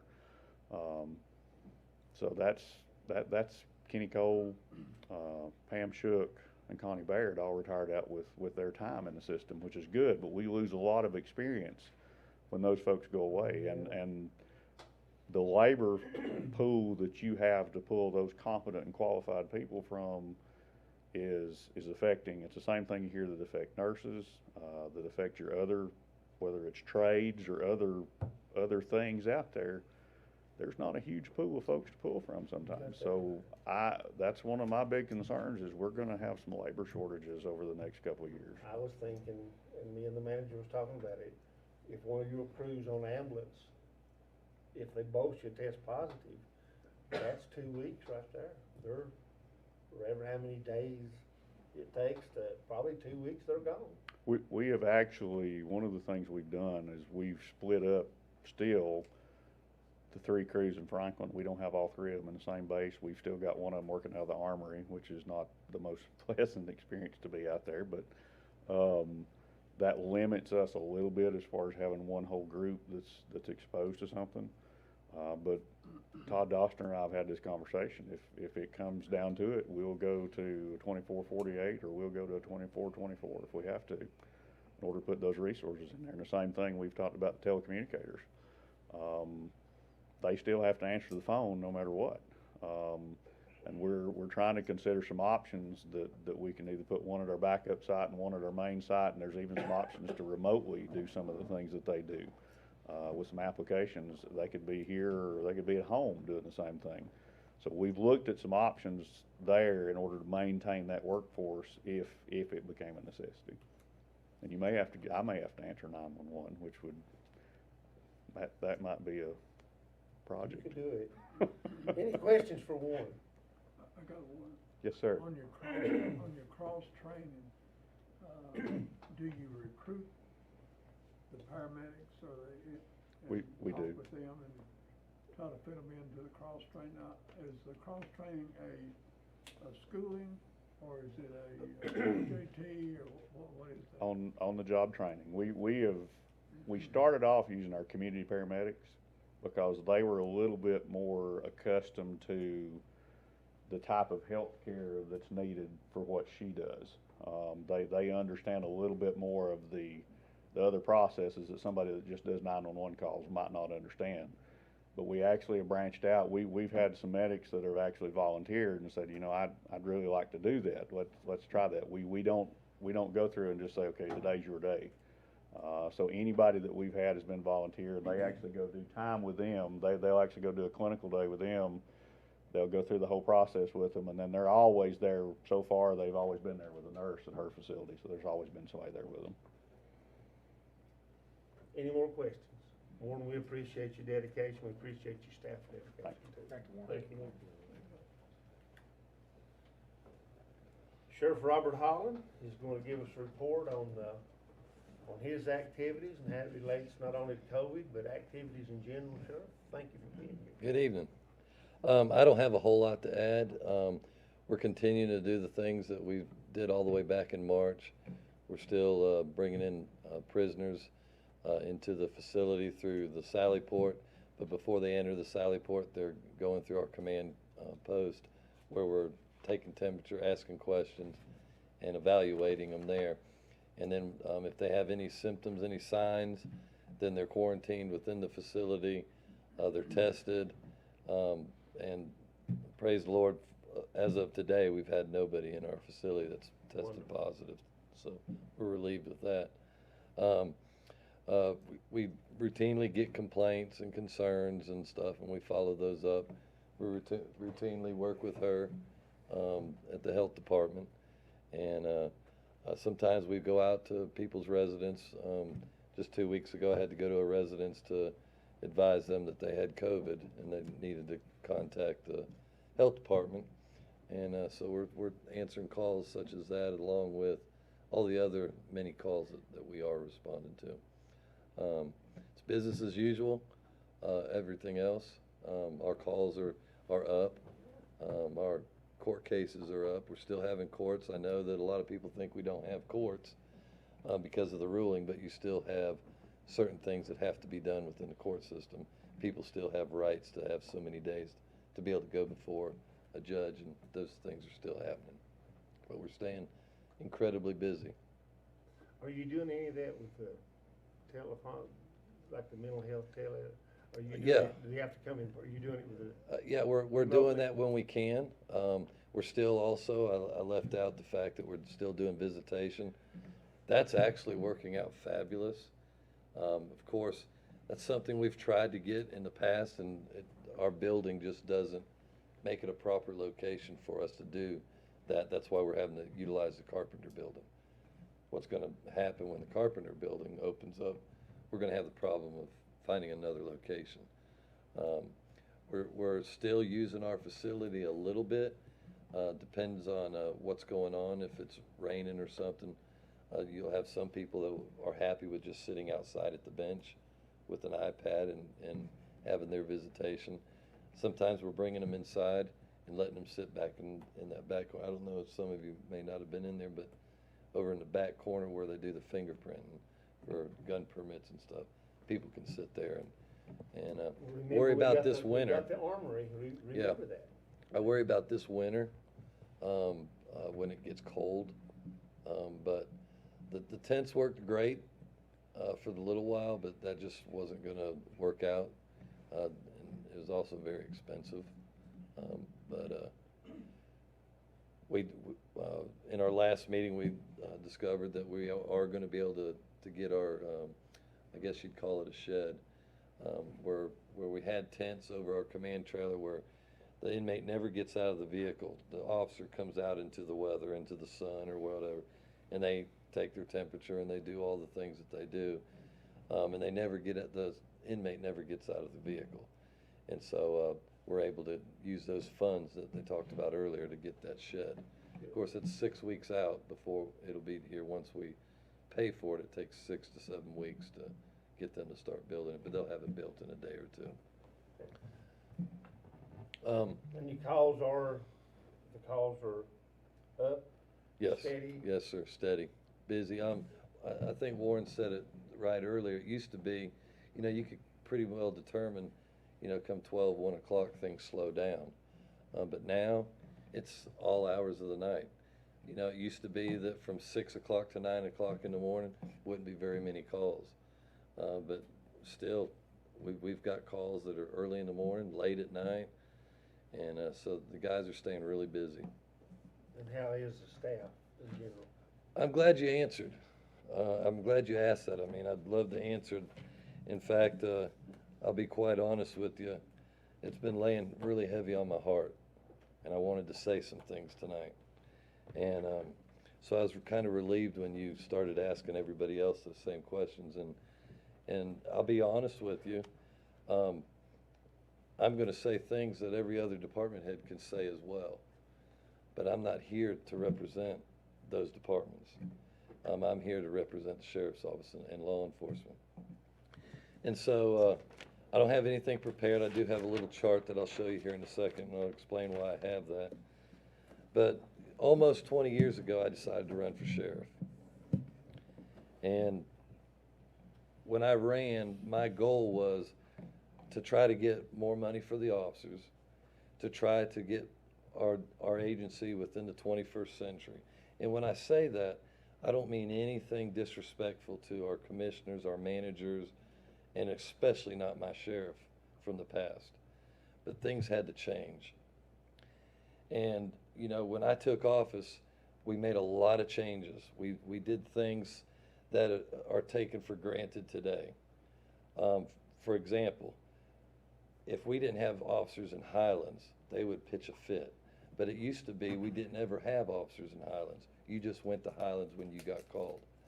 The very first minute that I became sheriff, we have provided since that day, 24/7, an officer in Highlands. And you all don't pay any additional funds to allow that to happen. We made that within our budget, within our setting up the department. Equipment, we were so outdated on equipment. We didn't have the equipment we needed. And so for several years, after we started keeping statistics and coming to the commissioners and showing the facts of what we're doing, we were able to show in black and white, because you all don't come out and ride with us. You don't know. You're at home with your families like most people should be. And so we started getting things. We started getting better equipment. We started getting better cars. We started getting our uniforms and adequate uniforms. You know, I still use my very first set of handcuffs that I ever had with the agency. I bought them at Walmart. It was common practice for us back then to buy our own equipment, because if you didn't buy it yourself, you weren't going to get it. Those days are gone, and I'm thankful for that. It's because of people like you that have served in this position. And so through the years, that's gone really well. But here in the last few years, it's discouraging to me. You know, I'm supposed to be the leader of my agency and keep my people boosted, and I try to do that. But I'm at a point in my career that I'm discouraged now. And I'll give you an example. There's not a single one of you in here that wears the same 3 pants and the same 3 shirts every week to work. And I have officers that, in order to get a complete uniform, because they are expensive, they can only go and get 3 pants and 3 shirts at times. And that's got to last them. And that's uncalled for. The other concern that I have is we've talked about pay, and I know every single department can talk about pay, and we've beat that into the ground. Ever since you've been on the board and long before you, we've beat that like a dead horse, and it's frustrating. And you know, I'm disappointed that Jimmy Tate's not here, because I've thought about this a whole lot for the last few days especially, and I kept seeing Jimmy Tate, and he's not here tonight. But Jimmy Tate directed the county manager last year, at y'all's request too, for him to look at the pay of not only my department, I'm only speaking for my department, but for all the departments, to go and look. I talk to my fellow sheriffs and my fellow chiefs. I know what they're doing in their agencies. And I've talked, and we've worked with other department heads. And almost a year, Derek, wouldn't you say, at least, that we've worked on the salaries. And we know where there's fault. We know where there's a problem. And it needs to get addressed. It needs to be fixed. The sheriff can't do it. The purse string stops at you all. You all are the ones that do that. And so, you know, I'm in a position right now, for the first time probably in the history of this county, I have 11 deputies, 11 applicants for deputy sheriffs. And trust me, not everybody that walks in and applies for a deputy sheriff's position can be a deputy. We call a lot of them out because they can't even complete an application at times. If you can't complete an application, I don't even give you the time of day. You don't even get an interview, because paperwork is constant with us. And so today I could hire 11 deputy sheriffs in our department. And these aren't people that, because I'm some tyrant or because I'm a mean boss or whatever, these are people who have left to go find other employment. I mean, we're a training agency for a lot of agents. We've had them go to other departments. Recently, we've had them go into the construction business, making more money than what they're making here. Right now, it's a difficult time to be in law enforcement. There's a lot of criticism out there. There's a lot of things that are being said and done to law enforcement, as every one of you know. Just last month, you know, my officers were put into a position of standing and protecting individuals who asked us to be there. They asked us to come protect them and stood there and said all cops are bastards And our mayor and a teacher gets up and supports that group and is lifting them up. It's good that they were standing up. That's what our country's about. That's great. But I had tons of officers out there, 4 times the amount of the Franklin Police Department out there, keeping those people straight, calling my people bastards. And public officials and other professionals in my county stood there and had the opportunity to speak. Every one of you called me while we were in a meeting to thank my guys for being out there. Paul Higdon, Carl, you actually came out there and thanked our people for being there. Derek did. Ronnie called every one of you. But I had public officials that didn't even give them the time of day and thank them while we stood from here to that wall with fists raised at us, calling us bastards. It's hard for me to be the encourager. I've got wives that are calling. I'm an open book with my staff. My staff is an open door. They can call me. Their wives call me. When their husbands don't have the courage to come and complain to me, trust me, their wives will. And they're sick of it. Why should they be there making $15 an hour to have a gun pointed at them, or being called a bastard, or wanting to defund the police, and all the things that are done? It's a calling.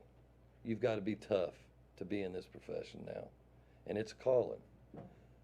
And it may be a calling for that officer, but typically it's not a calling for that spouse or those families or those children who are being threatened. I've had officers' wives threatened in bylaws and had defendants follow the wives out and harass them. I've had death threats for $15, $16 an hour.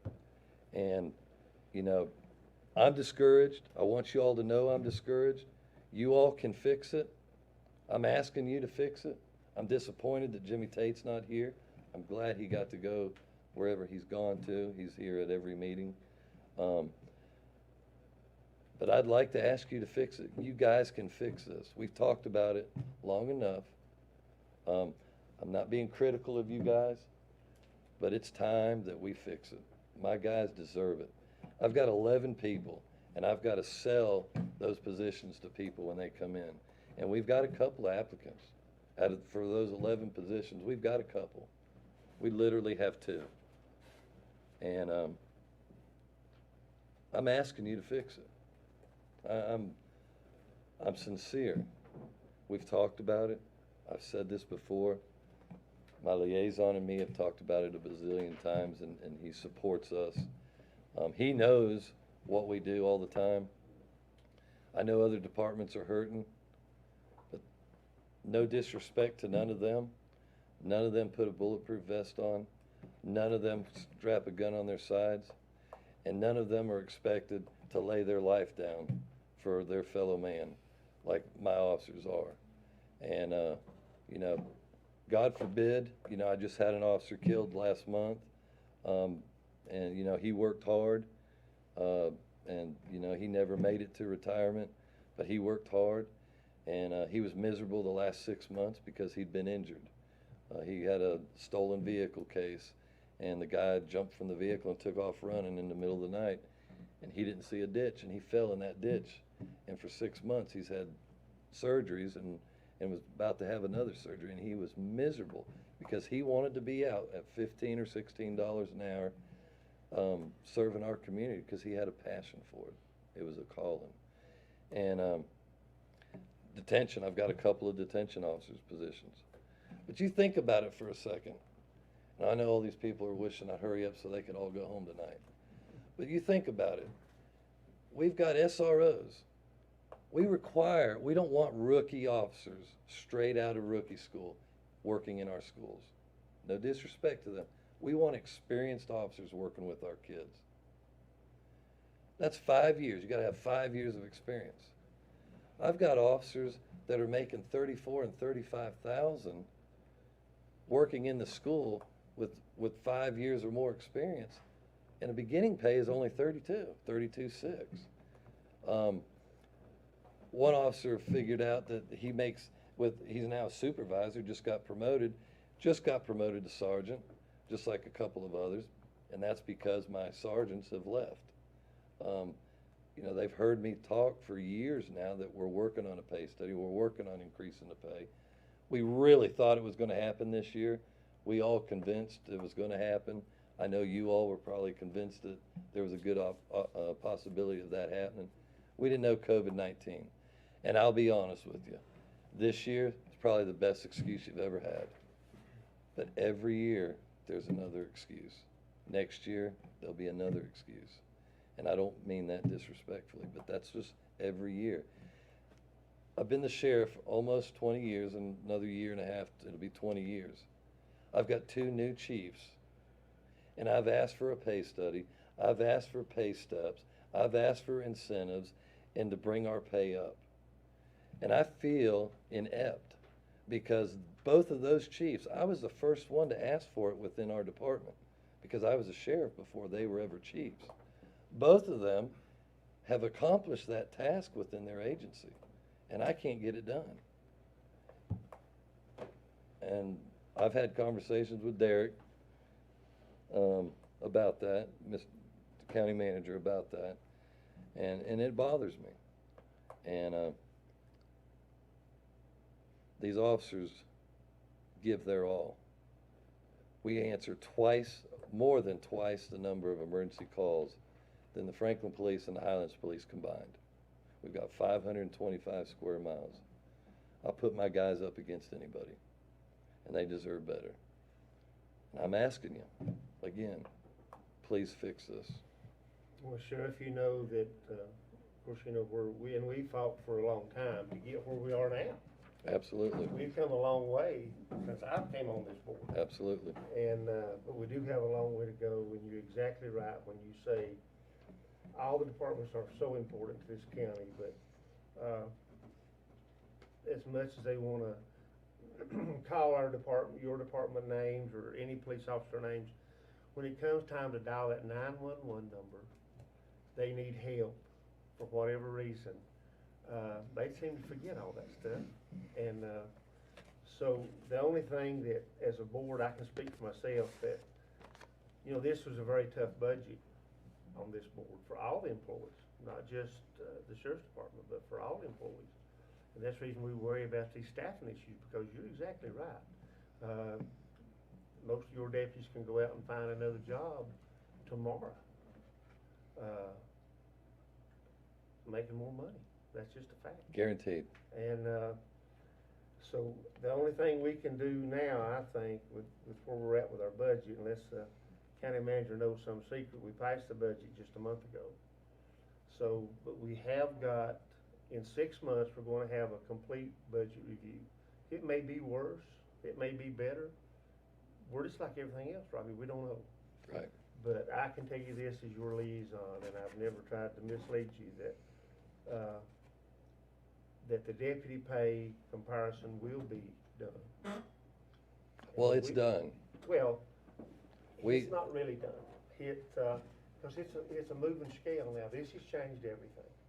It's a moving scale. You talk to some of these other counties, and they've seen where they've got to go back and backfill. Because they're losing people too. All departments are losing people, not just Macon County. Right. It's everything, not only the west, but it's other counties. But we need to keep the good folks we got, and that are dedicated to the Maconians and the people of this community. So, I'm sure the board might have some questions or comments, but I think that the least that we can do is, I can give you my word that as your liaison, that this will be brought up at a time when we can really do something about it. With our budget just being passed, I don't think we can backtrack, and because we were looking at raising taxes, and that was not going to happen in this environment. You know that. I would like to see, I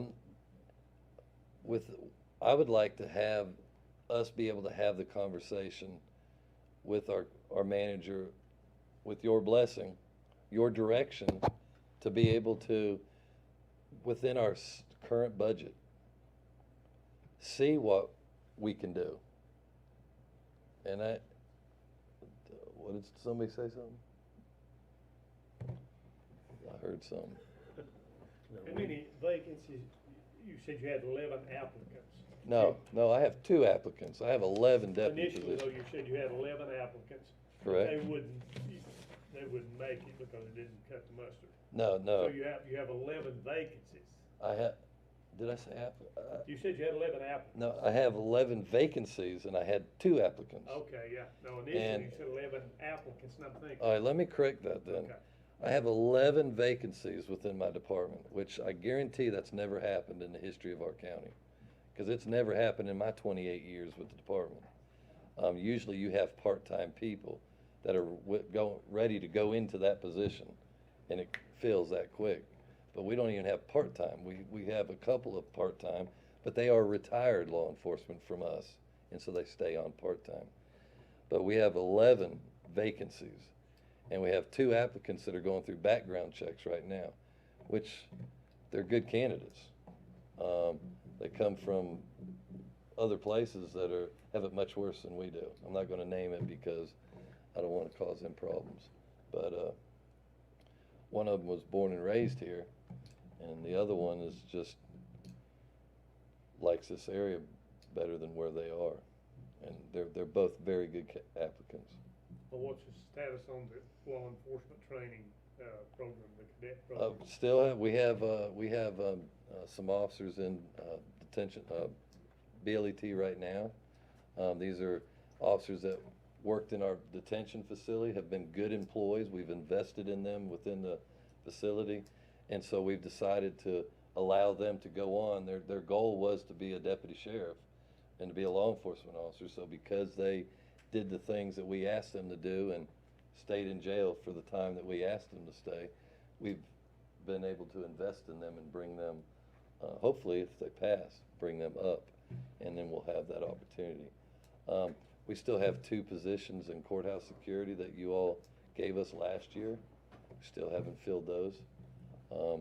Actually, we're gonna make a change in courthouse security. Another one that's in courthouse security is about to get the opportunity to go to the road.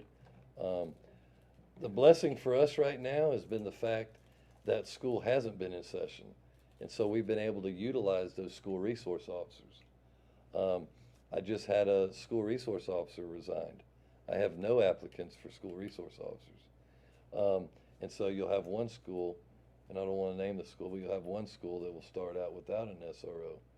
But my concern is those vacancies that we have on the patrol are going to cause us even more problems when those SROs come off of the patrol and go back into their schools. And I'm telling you, I'm gonna really have to look at my priorities there, because. So what are you asking, Sheriff? Are you asking that you sit down with the county manager, look at your budget, and look at what the county budget is for your department, and come up with a recommendation? Is that what you're asking to do? Absolutely, whatever, I'm willing to. If there's anything they can do, there might not be nothing, I don't Yeah. know. But you would take both of your departments, it would take the county manager, he's in charge of all the departments. Right. And it would take you looking at your department, and we can do that, we can certainly do that to see what's available. And you can look at your department, there might be some places that instead of 11, you may have to settle for 9. Yeah. Or 8. The thing. That's $100,000 apiece by the time you figure in everything. Right. You say that they only make 32. We a cannot, year. let me make sure, I don't know if I understand you right. We cannot sacrifice any positions. Those positions that are vacant right now, we are not willing to sacrifice. We have to fill those positions. But that $32,000 position is gonna cost the county a little over 60. Correct? So, what they're forgetting is the insurance, they have some of the best. They're not insurance. forgetting, Ronnie, they're not forgetting Well, their I'm not saying insurance. forgetting, but that's money that I have to pay out of my pocket. Right. You know, that we pay out of our pocket. Right. So that's true, that's real money. Right. We've had this discussion, but we're certainly willing to look at it, because you gotta have dependable people out there taking care of our folks, and that's our responsibility as a board. Mhm. So. It's just. Mr. Manager, what have you got to add to that? I would echo what you said. You know, we've just went through this budget process, and in the absence of the, you know, we've pretty much taken our supplies, travel, fuel, we have no capital in the budget. It's a pretty bare bones budget, and, you know, I'll do whatever the board directs me to do, with respect to looking at the budget, but like you said, you know, this was a tough budget, extremely hard budget, put a lot of work into it, and as I had told this board during the budget message, I mentioned we had looked up until February in the COVID crisis. We had looked, I had analyzed, we have comparisons, a very in-depth exercise that we went through to compare not just this department, but all departments across the board with regional competitors, information we've received. And there are some areas within not just the sheriff's department, but other departments as well, that are below what we're seeing compensation-wise with our peers regionally. And so we were going to make an effort prior to COVID-19 to try to correct that and to try to get that put into place.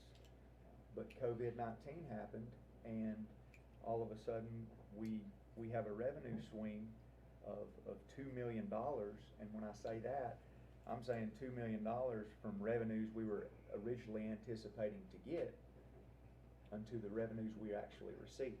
And the budget was $1 million less than it was last year, but that's not the same thing as the revenue swing.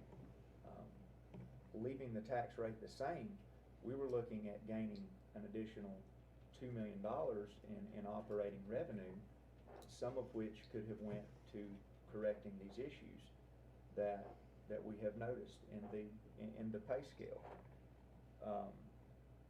And so once COVID-19 happened, we had to totally redirect that prioritization. And like I said during the budget presentation, we entered into a holding pattern.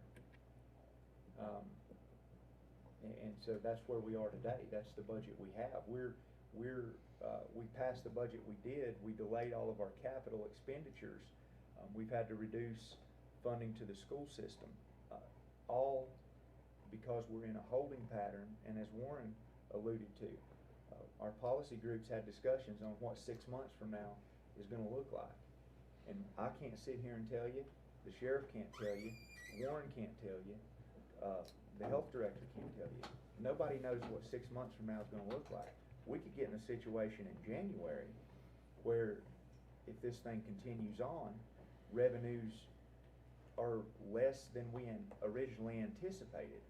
So at that point, we're having to come back in January and not just talk about what capital we're going to need to put into the budget, things like ambulances, things like patrol cars that are needed to replace outdated fleet vehicles to keep providing these emergency services that so many people depend on.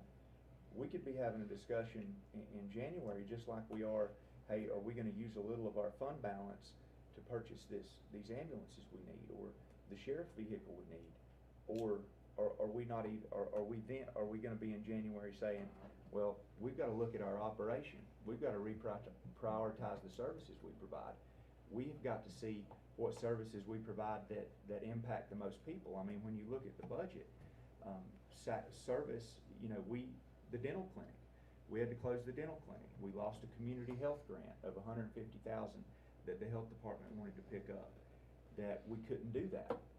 And those are all, that prioritization you saw in the operating budget, as well as what I'm talking about in the capital budget.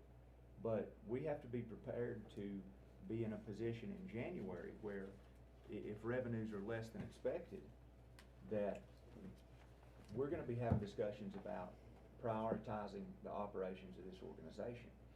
And with so much uncertainty on the horizon, I would hate to get us in a position where we have operating costs that we have increased that have further outpaced the already deficit that we're going to have that we've projected in revenues. Well, Sheriff, the only thing, we can hear your frustration, and it's been frustrating for this board. Mm-hmm. I mean, this last budget, I've been through here several of them, and we have thanked you know, our administration and Lori several times for what they've, to get this budget, to maintain what we got and not go backwards. And we don't wanna see your department go backwards, Sheriff, of all departments, so we understand your frustrations. Only thing we would ask your personnel is, you know, it sounds hollow in a way, but we do appreciate them. We appreciate these people at the health department. We know that. Ride that ambulance. And, We know that. but they, with the situation that I think we find ourselves in budget-wise, it's not comfortable for any of us. And, certainly not comfortable for those people out there putting on that vest. And they are in a different line of work. So, any other comments? Just one thing, when we were talking about the landfill attendant salaries, Chris provided me, and I never get involved in employee, that's the county manager. My purpose is not to meddle in things, but Chris provided me, and I guess the full board, with a list of all employees, no names, redacted, I think is the correct term now, of positions, salaries, just for personal information. I have no idea what your employees are paid. Yeah, that, I put that in our budget book every year. Do you? And, the other thing too is here's another hard thing. If I've got a bachelor's degree in criminal justice and I come to work for the Macon County Sheriff's Office, or I have my GED, I get paid the same. I've got officers that work for me that while they work for me, they went to school on their own and got their 2-year degree, got nothing for it. Same officer went on to get their 4-year degrees. And at the conclusion of that, the only thing that happened was they got their degree and the county got a better employee, I think, because they got more education toward the field that they work in, and they get nothing for that. No incentive for that. And I've had multiple officers that have done that. I've had some of them that have done that and have gone on to be, you know, in other positions elsewhere in other agencies, because in other agencies they get that. And that's exactly what Highlands and Franklin have done now. And so, you know, that's the quandary that I'm in, is because those officers are seeing that's happened in our own county. There should never be a day that you come and apply at the Franklin Police and the Macon County Sheriff's Office, and you get the job at both of our places, and because you get paid more, you end up going to the Franklin Police. We should not lose people to go to the Franklin Police Department. Nothing against them, but they should not go there to make more money, and that's what's happening. And the incentives and the steps are now going to create that even more. And probably less risk. Well, they definitely don't answer the number of calls we do, so, you know. And I appreciate, you know, it's, to be a policeman now with all this crazy national police sentiment that's going around, hopefully that's gonna end It's discouraging. about election time, but, I admire what you guys do, and it's gonna be hard to recruit. It is. If with a diminished salary or diminished incomes, and, appreciate what you gotta do, but if you can get me, I'll look in my book. I'll get it No, to you. let me look in my book first, let's talk, All right. let's chat, but appreciate you. Okay, Thank you, Sheriff. A couple little things. I think you got the message, there's no money. right. So Same message every year. I won't touch on that. I guess first off, on a more personal note, it obviously has bothered you to the point, and it's pretty obvious the change in your body language when you started down this part of the conversation. I apologize. And so, you know, it's obvious it's an uncomfortable conversation, but one that you felt like needed to be had. I appreciate your courage doing that, or your comfort level in the board, whichever one it is, so thank you for that. I've had the opportunity to travel, and you and I haven't had this conversation yet, but talking to other sheriffs in other western counties. And not that it makes your situation any better, but we're all fighting the same situation in regards to law enforcement. And they all tell me the same thing, that it's a calling. Absolutely. And they also all tell me the same thing, and there's less people getting that calling. Absolutely. So I got in a situation, just a quick story, where we felt like we were a training ground for a lot of other companies. And we blamed it on all the other companies to begin with, and then we finally looked in the mirror and realized it wasn't the other companies, it was us. And in your world, I don't know what's most important, but in our world, a lot of those fringe benefits, those extra uniforms, those extra toboggans, and all other things that we were doing that were not, they were nice to have, but they wasn't necessary, took dollars away from an area that we identified as being a priority for those employees that we were looking at. So we kind of, and I say this so you can have this in the back of your mind as you're having the conversations with the county manager. You know, it might be one of those situations where you need to look at all of that and allocate it where it's most needed. You may already be there, I don't know, but I just know from personal experience that we were able to do that, and we were able to move forward with a staff second to none. So, you know, I think, and I had a gentleman, we were having this conversation, and he said, we were talking about all the different things, the insurance, the uniform, and all the handcuffs, and all the things that cost money that take that employee from a $35,000 to $100,000 a year position. And he was quick to say, well, I appreciate that, but if I can't cash it every 2 weeks and make a deposit, then it's kind of relevant to me. So I think that was what was important to those employees, and I just encourage you to make sure that you're doing that. I think, you know, how many people are in your organization? 86, 87. Okay. So in a perfect world, you're going to have turnover.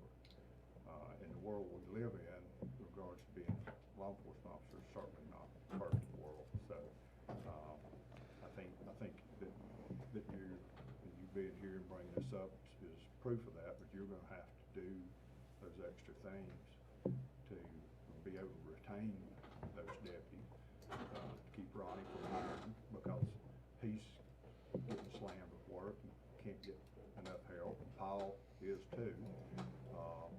I wouldn't do that, but they would. But anyhow, you know, you've got that, and then you've got to be able to lure those guys and gals in to fill those slots that are retiring. And Yeah, I totally understand that. So I think, you know, I agree with what's been said. It's a horrible year. It's a horrible year for a lot of departments. I'll give you the benefit of saying you got a good excuse this year. but if we, you know, if we'd have done something last year, then we would be having a conversation. So I encourage you not to be discouraged, and I believe that your liaison will work to make that happen. I hope I'm here when that happens, because I want to be a part of that. But as has been mentioned earlier, we don't know what the future is going to hold, and we may not be in that position. Anything else? Thank you, Sheriff. Thank y'all. We appreciate it. Sorry it took so long. Thank your staff too, Sheriff.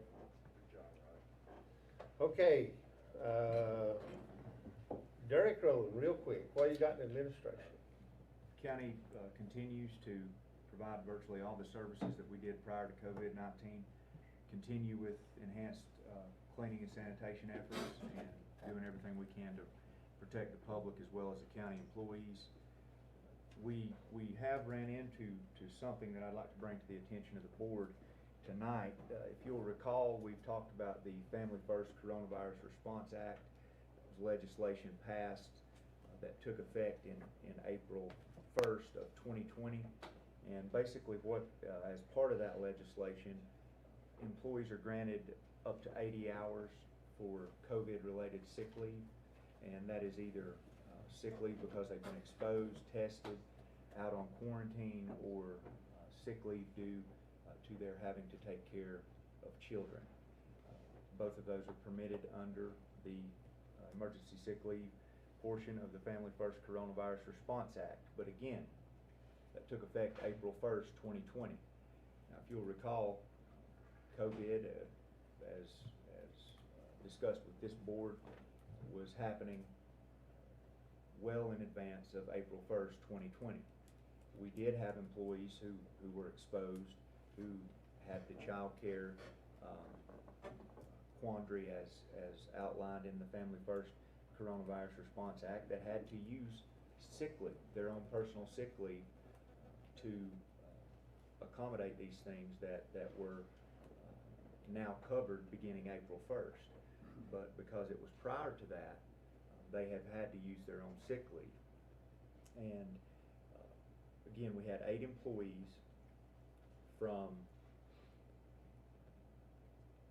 7 different departments that during that time, those employees accumulated, between all of them, had 186.75 hours of sick leave that they had to use for coronavirus related leave that would have been covered had that happened after April 1. What I would ask the board to do at this time is to reimburse this 186.75 hours that will be divided across these 10 employees, and it will go back into their sick leave accumulation. It's not a cash payout, it's not anything like that. It is putting these hours back on their sick leave. We have them ranging here, the highest being 51.5, the lowest being 10. Any questions for the county manager about the sick leave reimbursement of the hours? What was the name of that? Family First Family Coronavirus First. Response Act. If no questions for the county manager on the sick leave, we would entertain a motion to approve the reimbursement of the 186.75 hours to the sick leave of these employees. Mr. Chairman, I'll make a motion to that effect. Second. Have a motion and a second that authorizing the county manager to reimburse 186.75 hours of sick leave back to 11 employees, 8 employees? 8, yes, sir. 8 employees. Any further discussion? Is this just for this county, or is this a Family First Corona Act? Is that in North Carolina law now? Or It's a United Federal. It's a federal program. Federal. Dr. Baldwin, you have access to Yeah. that? Because a lot of the teachers, they will ask you about those type of things. Well, I'm sure the school They has do. already used it quite a bit. They do. Yeah. But this is just for us. Any further discussion? If not, all in favor say aye. Aye. Any opposed? If I could, one more thing. To add to this, now we're running into a situation where we have, with the delayed testing, it is resulting in some departments, especially health department, if Kathy has an employee go out and they have to be tested for COVID and they test positive, then they're required to get another test. They're quarantined for 14 days, come back and get another test, and I think the health department requires 2 negative test before they can come back. So now with this going into effect, I just want you to be aware that, you know, we have employees now that, because of the delay in testing, because after you get tested, it takes 6 to 7 days to get the test back, that we now have employees that burn through the emergency medical leave and have to get into their own sick time because of no fault of their own, but because of a delay in the test that we're seeing. So what we're gonna try to do is get, and it's not gonna be a large number, but try to get a number on that as well, in terms of the sick leave of in these few instances where that because, you know, the employee tests negative, but they have to wait an additional 6 days to get that negative result back. That whole time, they're either burning their own sick leave, or, you know, they're having to, sometimes, if it's a new employee that has just started and hasn't accumulated much sick leave, they have, if they can't get someone to donate leave, through an internal program we have to them, then they're in trouble there.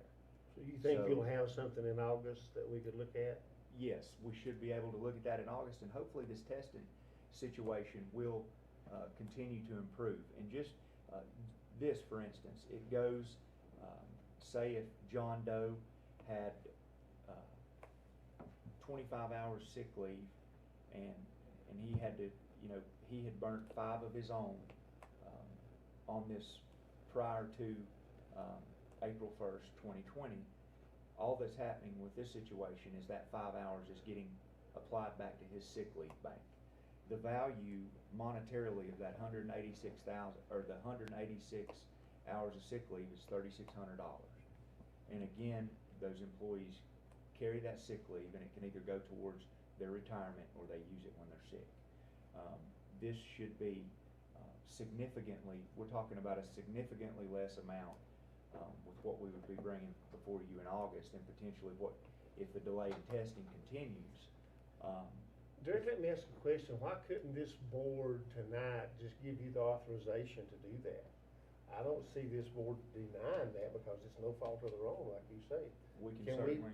Can we just not by agreement tell you that that's under the county manager's power to do that and let you go ahead? I mean.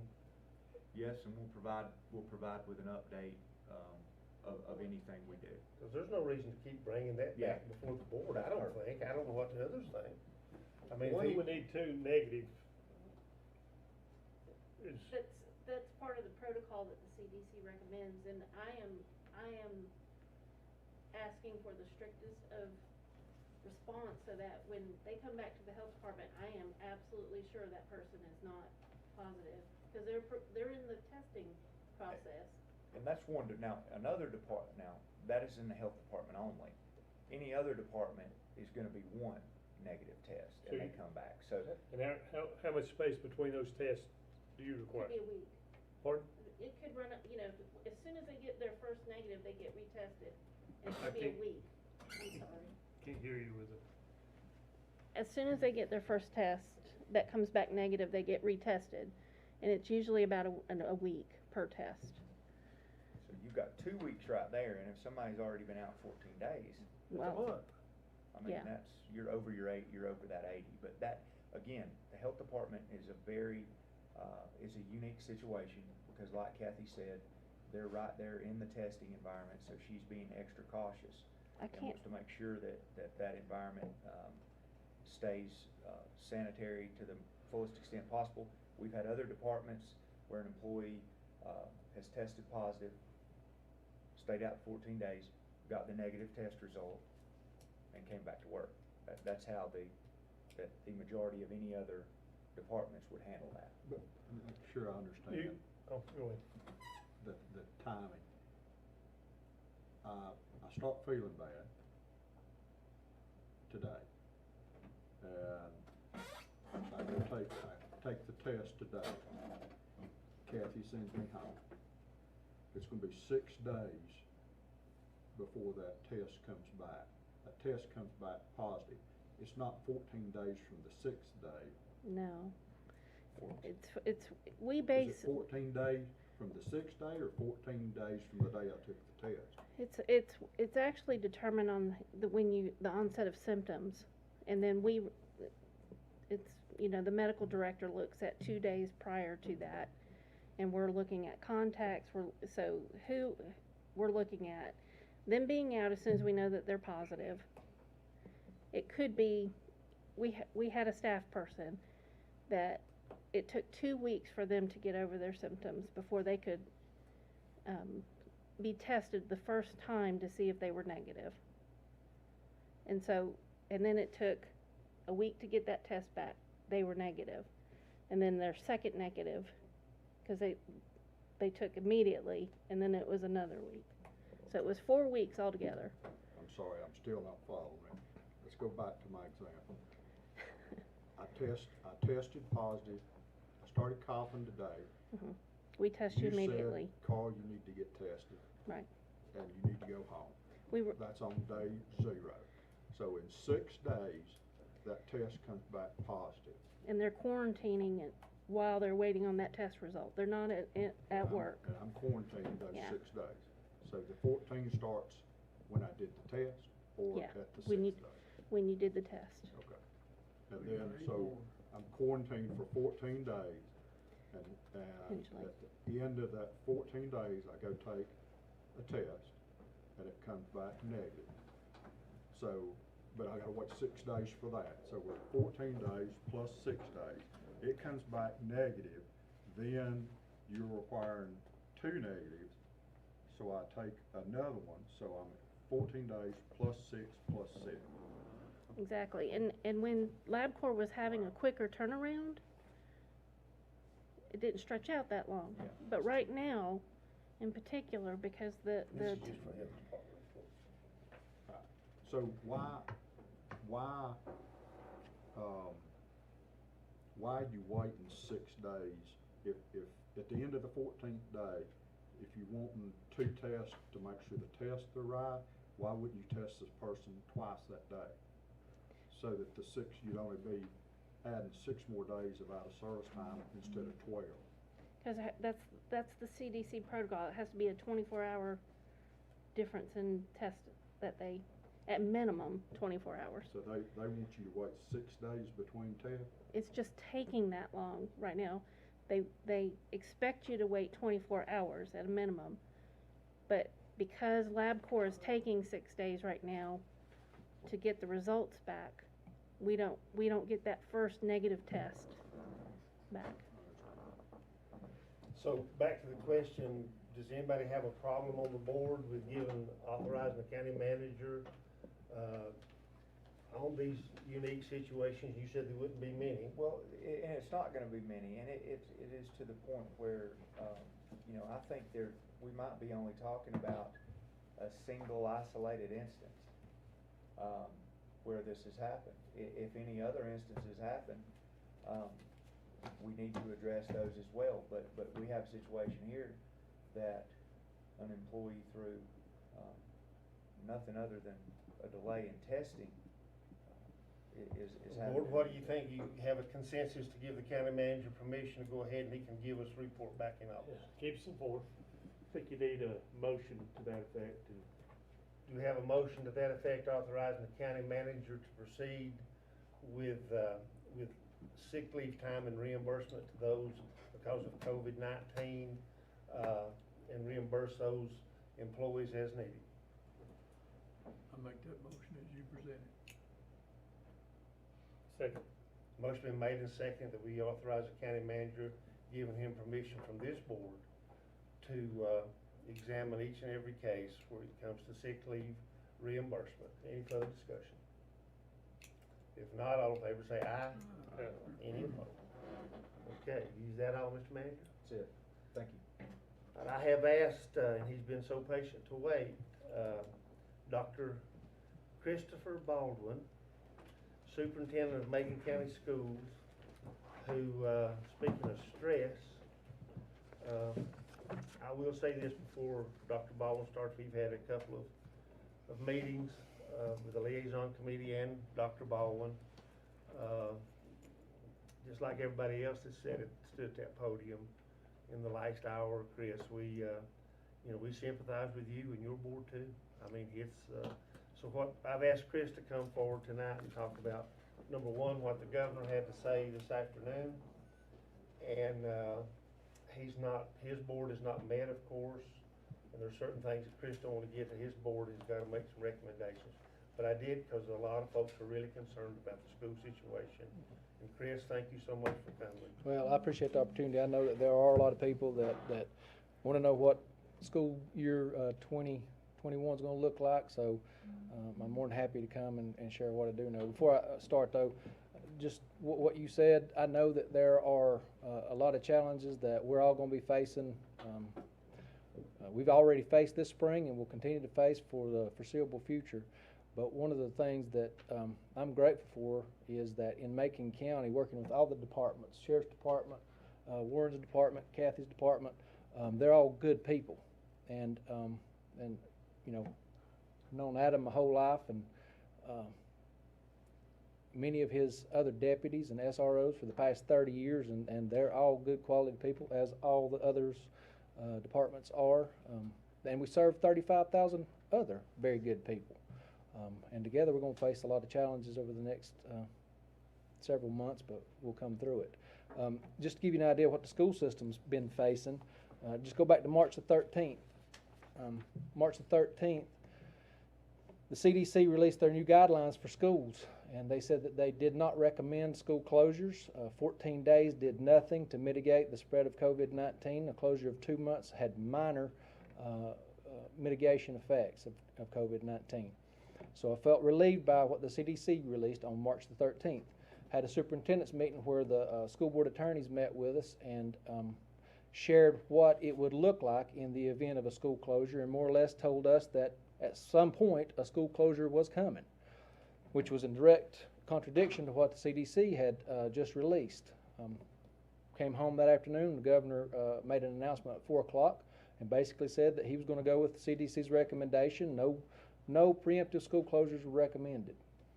And then Friday night, that March 13th, my phone started ringing. Principals had questions about possible exposures at 3 different schools. How would we handle that Monday? I was on the phone with the then director, Carmen Rocco, how to handle that, school nurses, how to handle that situation. And on March the 14th, the governor had another announcement, and that was that schools were closed for 2 weeks. In a matter of 24 hours, we were all over the place in terms of how we were going to handle COVID-19. And I can tell you that it hasn't changed much since March the 13th. Every time I open my email, something new is going on.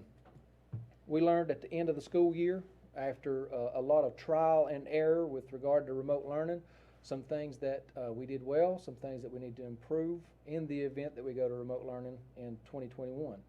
We also learned at the end of the school year that we had to prepare for 4 possibilities with regard to school year 2021.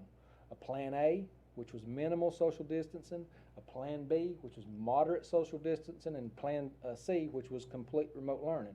But there was also a 4th plan, and that was for us to provide the option for remote learning for any parent who might be uncomfortable sending their children back to school. So that's 4 plans that we have to prepare for, and really we know that at some point we're going to be in plan A, we're going to be in plan B, we're going to be in plan C, and we're going to offer those remote learning opportunities. Today we found out that the governor's recommendation is that every school system begin the school year in plan B. School systems have the option to go start the school year in plan C, but not in plan A.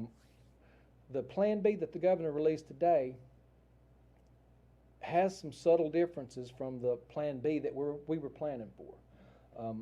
Particularly, the wording in the plan that was released does not include 50% capacity. It specifies that we will have only enough students in a building that we can maintain 6 feet of separation. That's a subtle difference. I don't think it's going to have a huge impact on our plan B, but we do need to go back and look and make sure that we can't actually allow more students in our buildings. We've got to go get with the principals to make sure that we don't need to modify our current Plan B before we take it to the board Monday night. Another subtle difference is that we were planning to provide masks or require masks for all employees and any child above age 11. The governor's Plan B specifies that all students K-12 will be required to wear a mask. Some of the things that we've got to prepare for in either Plan A or Plan B is temperature checks for all students and staff before they enter our facilities or our transportation. That means we have to take the temperature of every single child and adult before they get on a bus or come in our building. Even at half capacity, that means we'll have to check the temperature of 500 students at Franklin High School, 300 students at Macon Middle School and Mountain View Intermediate. We've purchased 400, or in the process of purchasing, I think, around 400 handheld thermometers, but we've also purchased 20 or more kiosks that will measure the temperature of any child that passes through the kiosk at a rate of about 70 students per minute. If we don't have those devices, it'll take us hours to screen every child coming through that building. In addition to screening the children for temperature, we also have to have a symptom screening. We have to ask them a series of questions regarding if they've visited any hot spots, if they have any new symptoms or anything like that. Parents can provide an attestation form that addresses many of those things, but we still have to screen every child for symptoms when they get on our campuses. It's going to be a huge... Before you move on, we want to make sure that everybody understands what you just said, especially when it comes to the transportation.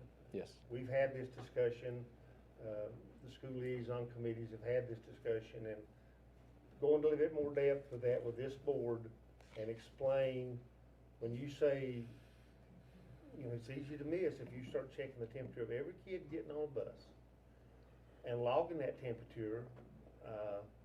Number one, where's that person going to come from?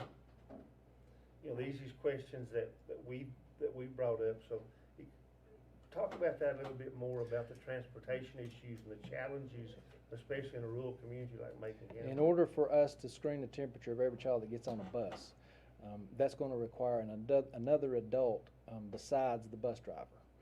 The bus driver, for instance, has to have their temperature checked. That's going to,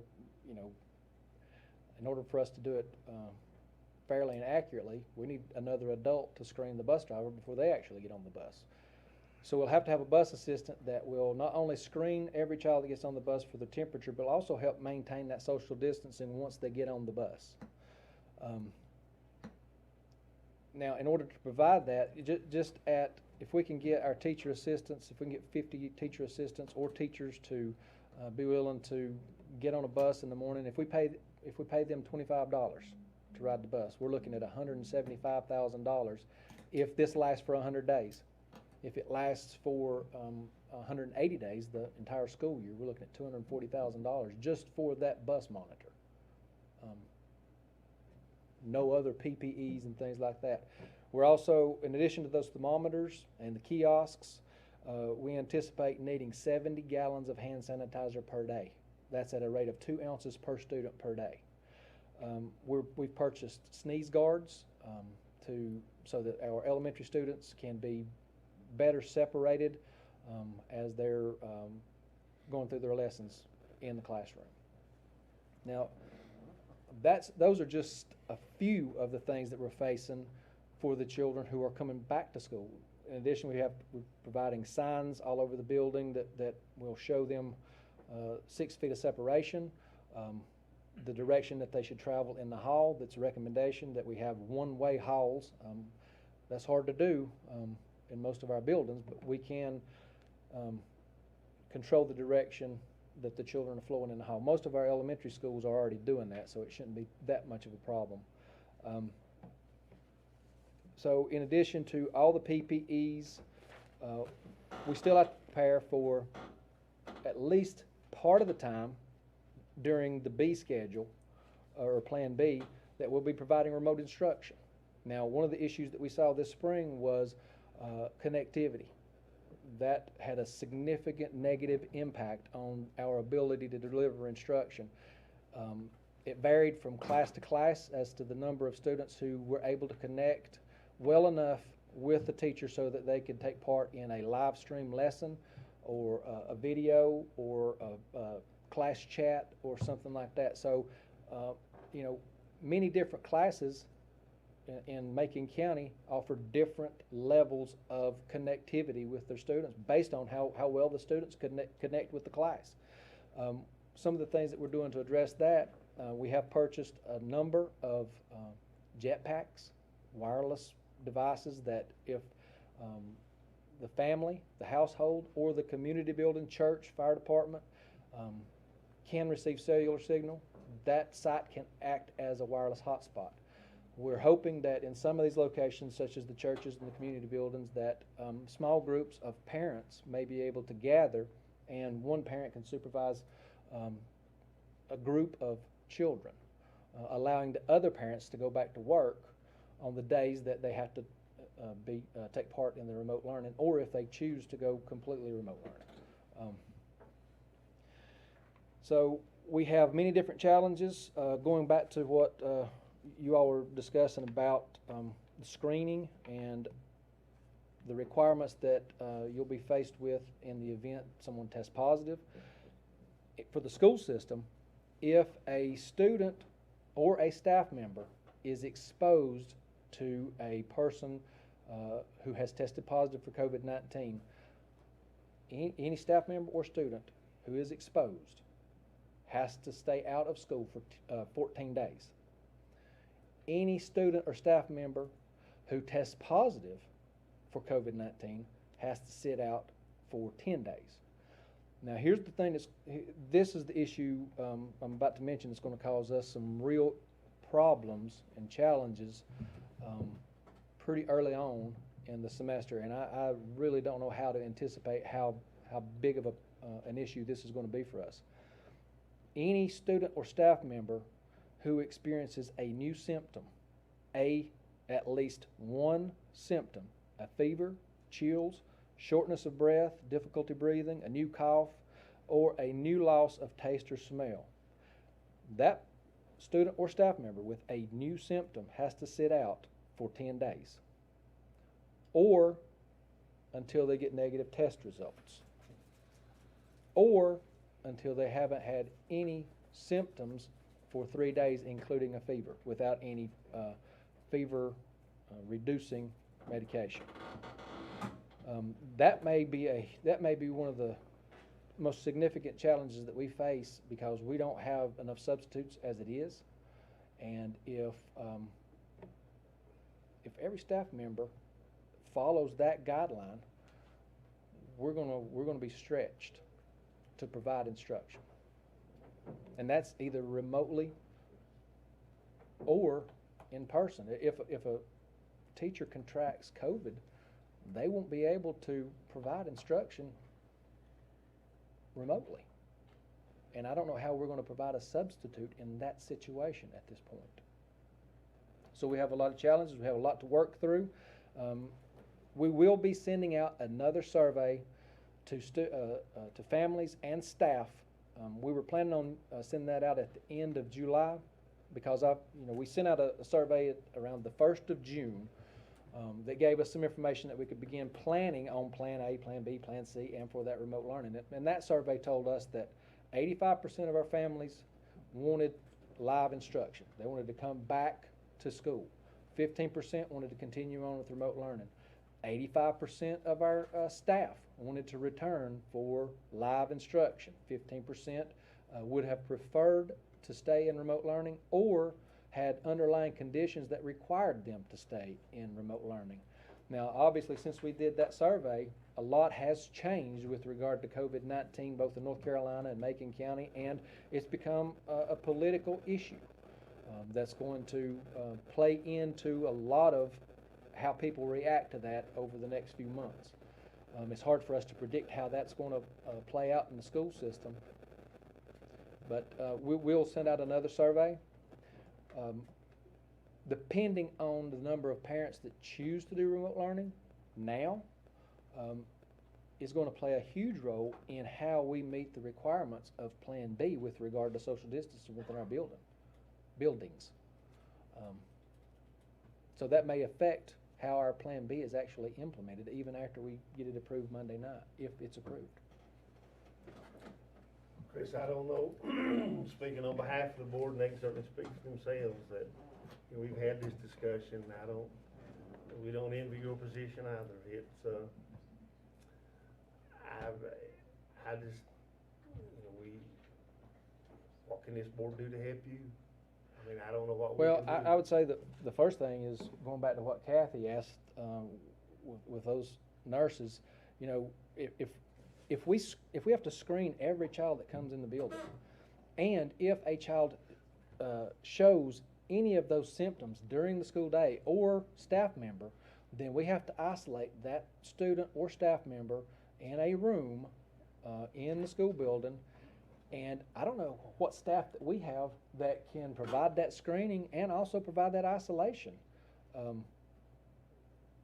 for either the staff member or the student, until the parent can come pick the child up, or the staff member can get transportation. I don't, any questions for Superintendent Baldwin? How much CARES money did the education system get? Macon County, to this point, has received $1,087,000.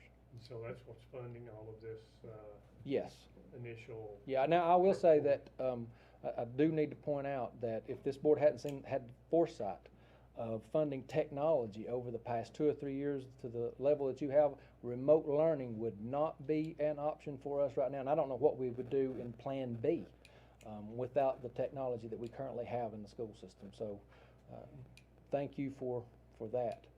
So you're comfortable, I mean, you got enough funds to do Well, what you need to do to, I wouldn't say comfortable. I've just, I mean, well, here's where we are with that. What we've been told at this point, now I don't know what this next stimulus package is gonna look like. I don't know how much K-12 money is gonna be in that. But we've been told that we have until December the 31st of 2021 to spend this money. So in other words, that's got to do us this school year and next school year. We've already used about half of it, and the school year hasn't even started. Purchasing all those PPE materials, and what we foresee that we'll need in terms of personnel with regard to those bus monitors. And also, one of the things that CARES Act money does allow for is for us to contract with mental health professionals. So we are budgeting about $150,000 of that to contract with some mental health professionals that will cover some of the schools that aren't currently covered. But, you know, so we've already used about half that money, and the school year hasn't even started. Do I feel comfortable with that? I'd like to say yes, but it's We don't. no. You know. Chris, let me ask you this, you're dealing also with 3 distinct school systems. Yes. Then that's another thing I need to say. Nantahala Plan B. Nantahala and Franklin. Nantahala's Plan B, the Franklin Area Schools Plan B, and the Highlands Plan B is going to look somewhat different, and it may look a lot different. We're still working on the details of all those plans. We know that there's going to be roughly half the students every day in our building, though. We do know that much. Chris? A couple of questions. And I'm not trying to get too much into the day-to-day details of how you're gonna make this work. So I'm glad it's your job, not mine. But let's just assume that as a baseline, let's use the 7% that Kathy was showing on the slide, that we got a 7% infection rate. And we apply that 7% to the teacher population only. So the day school opens and you test, given today's data, you've got a 7% chance, 7% of your teachers are gonna test positive that morning. I don't think you keep teachers in a locker and just get them out when you need them. What are you gonna do? And I'm just picking on East Franklin because it's close to us, but let's just say the 3rd grade teacher at East Franklin test positive, and you got 7% of that classroom that tested positive that day.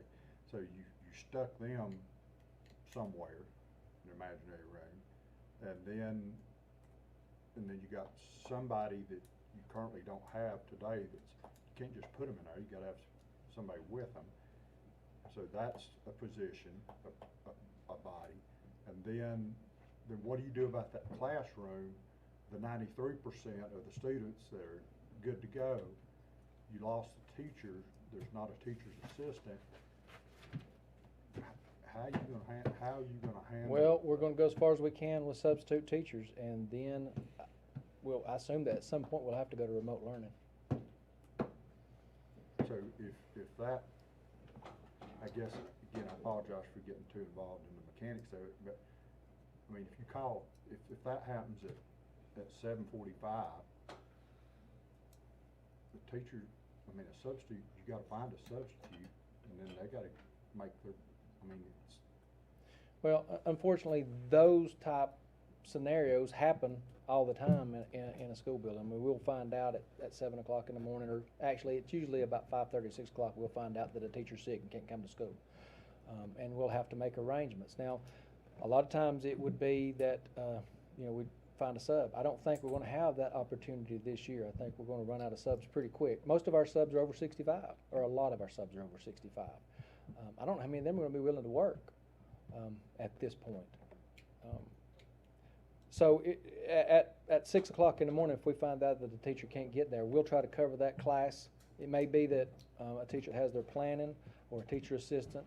Someone will have to cover that class until we can get through the school day, and then we'll have to try to make arrangements for the following day. And it may be at that point that class, that particular individual class, has to continue on with remote learning, depending on how sick that teacher is. If they've only tested positive, they may be well enough so that they can continue on with remote learning. But they can't be in the classroom with those kids, and a lot of those kids may be quarantined depending on exposure. And the details that was revealed today will allow you the flexibility to do that, do all that? To do what I just described? To It depends. Move the schedule around. Yeah, it depends on if that teacher, if we learn that teacher has tested positive or was exposed on that particular morning at 6 o'clock, then obviously that teacher cannot come to school for 10 days. If they've been exposed, they can't come for 14 days. If they test positive, they can't come for 10 days. At that point, if we learn that a teacher's tested positive or been exposed, at that point we'll talk to the health director about how to handle the class with regard to the particular students that they've been in close contact with, which is going to be all of them. And we'll have to make a decision at that point as to whether or not every member of that particular class has to stay home for 10 days, and how we'll handle that. And then that gets back to your issue with not enough people, which ends up coming back to this School board. round desk. I mean, I think that. And the school board's got Coach Goldsmith, you got a full agenda too. We're gonna have to have a conversation. We can't forecast every hypothetical situation. We're all rookies. Well, I tell you what, we forecasted about as much as we can forecast. And the thing about it is, Understands this stuff. the thing about it is, I am not an epidemiologist. The example I've used is that, in January and February, on a good day, I'm a sorry weatherman. I can't tell if that road's gonna be slick or not, but I can call Sheriff, I can call DOT, I can call Warren, see what roads are slick and things like that, make a decision about, but I can't do that with this. Nobody knows. Nobody understands it, so. Any more questions for Dr. Baldwin? Did I send you an email? About that tower? Yeah. Yes. The 23rd. Yeah, I've been answering a lot of emails today. I did get it and I meant to reply to it. Okay. When we were at our planning board meeting the other night, we used the word crisis. Now, you just got a definition to it. No doubt. And that's what we want to share, that we need more connectivity within our, broadband, things like that. We need to open up Macon County a little bit to the small towns or somewhere like that to try to help reach these kids, because what you're saying there, it's gonna happen this year. Yes. It's just the way it is. We hope at some point we have all the kids back in the building, but we know we're gonna be in Plan B, and we know that a percentage of kids are gonna be in remote learning the whole year. When you talked about a while ago, if a teacher gets in a sniffle situation, they have to go home, who releases them back to work? Is that? All right. I don't wanna get this wrong. They have the doctor, have to go to the doctor, or? If confirmed positive, if they have one symptom, fever, chills, shortness of breath, difficulty breathing, new cough, new loss of taste or smell, if confirmed positive, COVID-19 or person has not been tested 10 days since the first symptoms, no fewer than 3 days without the use of fever-reducing medication, and 3 days of symptom improvement, including coughing and shortness of breath. If they get a negative COVID-19 test and have no fever for 24 hours without the use of a fever-reducing medication, and they have felt well for 24 hours, I guess they can go to school there. If confirmed diagnosis other than COVID-19, stomach virus, ear infection, then they can just follow the normal protocols for returning to school. On your 80 hours, this emergency medical leave, is that already been discussed? That's Not for something I heard about 2021. today. That's something that we are unclear on right now. That's not something that Human Resources has a clear direction on for school year 2021. We know we were able to do it this spring, but we don't know how long that's going to last in 2021. Do you, Derek, for 2021? Is that December 31st too? Yeah. Is it up until December 31st now? Yeah. Until December 31st. All right, I've not heard that from. That was what was in the initial legislation. Was it? Yeah. Okay. I just hadn't heard that before. Okay. Well, Chris, I guess the 17th is a month away. Yeah, and yeah, I'll tell you what, we're looking forward to seeing some kids back in the buildings. I don't know how long we'll get to keep them, but we're looking forward to having them back. We'll keep the board informed, this board, Chris, and same to you, Coach Goldsmith. Thank y'all. Your board's got a chore too. Thank you, Dr. Baldwin. Okay, we need to move on rather quickly if we can. Under new business, we have no old business. Under new business, consideration of a resolution to abandon a portion of State Road 1140, McConnell Road. A letter from Mr. Andy Russell, District Engineer. The property owners along the final portion of McConnell Road have contacted our Andrews District Office and requested North Carolina Department of Transportation abandon the final 2,680 feet of SR 1140 McConnell Road from the state maintained road system in Macon County. All property owners having legal means of ingress and egress have been notified of our intentions and are in agreement with abandonment of this facility. North Carolina Department of Transportation will retain the initial 2,072 feet of SR 1140 McConnell Road and continue routine maintenance operations up to the point of proposed abandonment. I am therefore requesting Macon County Board of Consideration adopting a resolution to abandon the portion of SR 1140 beginning at Survey Station 20+72 and ending at Survey Station 40-52 from the state maintained road system of Macon County. Sincerely, Andy Russell. Do we have a motion? We have that. We also have the Division of Highways Abandonment Petition signed by all the members of Hilltex. Do we have a motion to abandon this section? Mr. Chair, I prepared the resolution in connection with that, and I think you just need a motion to approve that resolution. And a motion, and along with that motion to approve the resolution prepared by our attorney. So moved, Mr. Vice. The motion been made and second. We approve the resolution of the abandonment of Highway 1140. Any further discussion? All in favor say aye. Aye. Any opposed? New fees from the Macon County Public Health Director. Kathy, you're on again. The fees that were presented for you were fees that have come up recently as we have moved to pretty much remote services ourselves. They're fees based on telephonic services that are now available to us that we just need to put on our fee plan. And of course, the COVID testing fee on our fee plan. It's just formalizing the process and putting it on our fee plan. Motion to approve, Vice Chair. We have a motion and a second that we approve the changes to the Macon County Health Department fee structure. Any further discussion? If not, all in favor say aye. Aye. Any opposed? Okay, consideration of the presentation. I'm so sorry. Presentation of Macon County Community Needs Assessment Report. We welcome the Town of Franklin employee, Mr. Justin Setzer, from the Macon County Planning Board.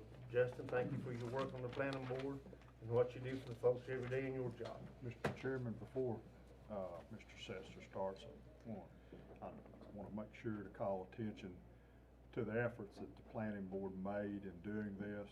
This was another one of those community-to-community tours. I think you went on one of those. Once upon a time. Planning board once in a previous life. But, you know, the planning board elected to go from community to community because they felt like that was the best way to get input from community members. As we all know, that planning board's a very high-paid position, but they took it upon themselves to gather up and go to all the communities and meet with folk. And some was very well attended and some were not. But one thing that, and Justin may want to speak to this, but one thing that I think we can say is the folks appreciated it. They were very happy to see the planning board there, and I think there was a lot of honest conversation that took place. So thank you to you and the planning board and staff that work with the planning board for doing a first-class job. Thank you, Carl. Again, I'm happy to be here tonight. Thanks for letting me present this presentation. This was put together by Jack and Joe, the planning department. So they compiled this from everything that we heard from doing the county tour of all the communities.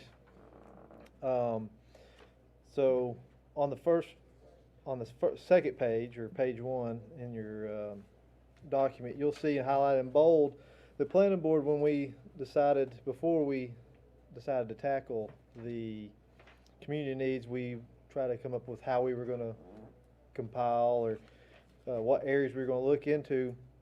And being that commissioners had just recently passed the comprehensive plan, we took the main areas of the comprehensive plan: the public safety, housing, recreation, education, healthcare, transportation, and economic development, and we added an other in there in case there was something that didn't fit in that. And when we went to all the communities, we told people we had those areas up on a wall with a big piece of paper, and we gave each community member that came 3 sticky notes that were color-coded for their top priority, their second priority, and their third priority, and they could write down whatever they wanted. And then we gave them a few minutes to do that, and then after that we separated them out and then went through and actually discussed each one and let the community members elaborate what they were wanting and so on. The next couple pages you'll see in is each community broke down with what the top needs were and so on. And I'm going to skip over that and go to the last 2 pages. If you got any questions on those, we can dive into that. But it took us about a year to go through every communities. But you'll see on your last 2 pages, obviously, the top 10. Jack and Joe put the top 10 most frequently requested ones. Number 1, at no surprise, is broadband and cell phone service. It was pretty much on it was either number 1 at most of the communities or was at least mentioned towards the top 3 or on the list. Obviously, then there was NCDOT road maintenance, And you see how they broke that down. A lot of that was just your secondary roads. It wasn't really your 441s and your 28 north. It was your little secondary roads. Of course, healthcare, hospital, the new hospital, doctors, specialists, that was a big one. The Nantahala community was pretty outspoken about a library and a community center. Of course, minimum housing, and garbage, debris, junk cars, that kind of stuff in front of houses. Recycling center improvements, which I know is something the county's been working on. Of course, affordable housing options. They'd like, that one was a wide variety of different communities wanted some more housing options. The Little Tennessee River access on the riverside, obviously Otto, that was one they were, I think it was one of their highest ones. Of course, law enforcement presence throughout the community, and then of course business and job growth. And then on the last page, there's a pie chart broke down where you can see the percentages there on the needs with all the different areas and of the top 10 plus the other ones that didn't match, that weren't top 10, but they combined it together made 27% was your other. Yeah, the plan board worked hard. We went to every community. Like I said, Carl said, some were I think Otto had 35 in Otto.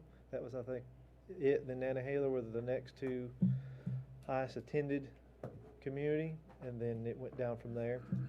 Some we had one or two, and some we didn't have any.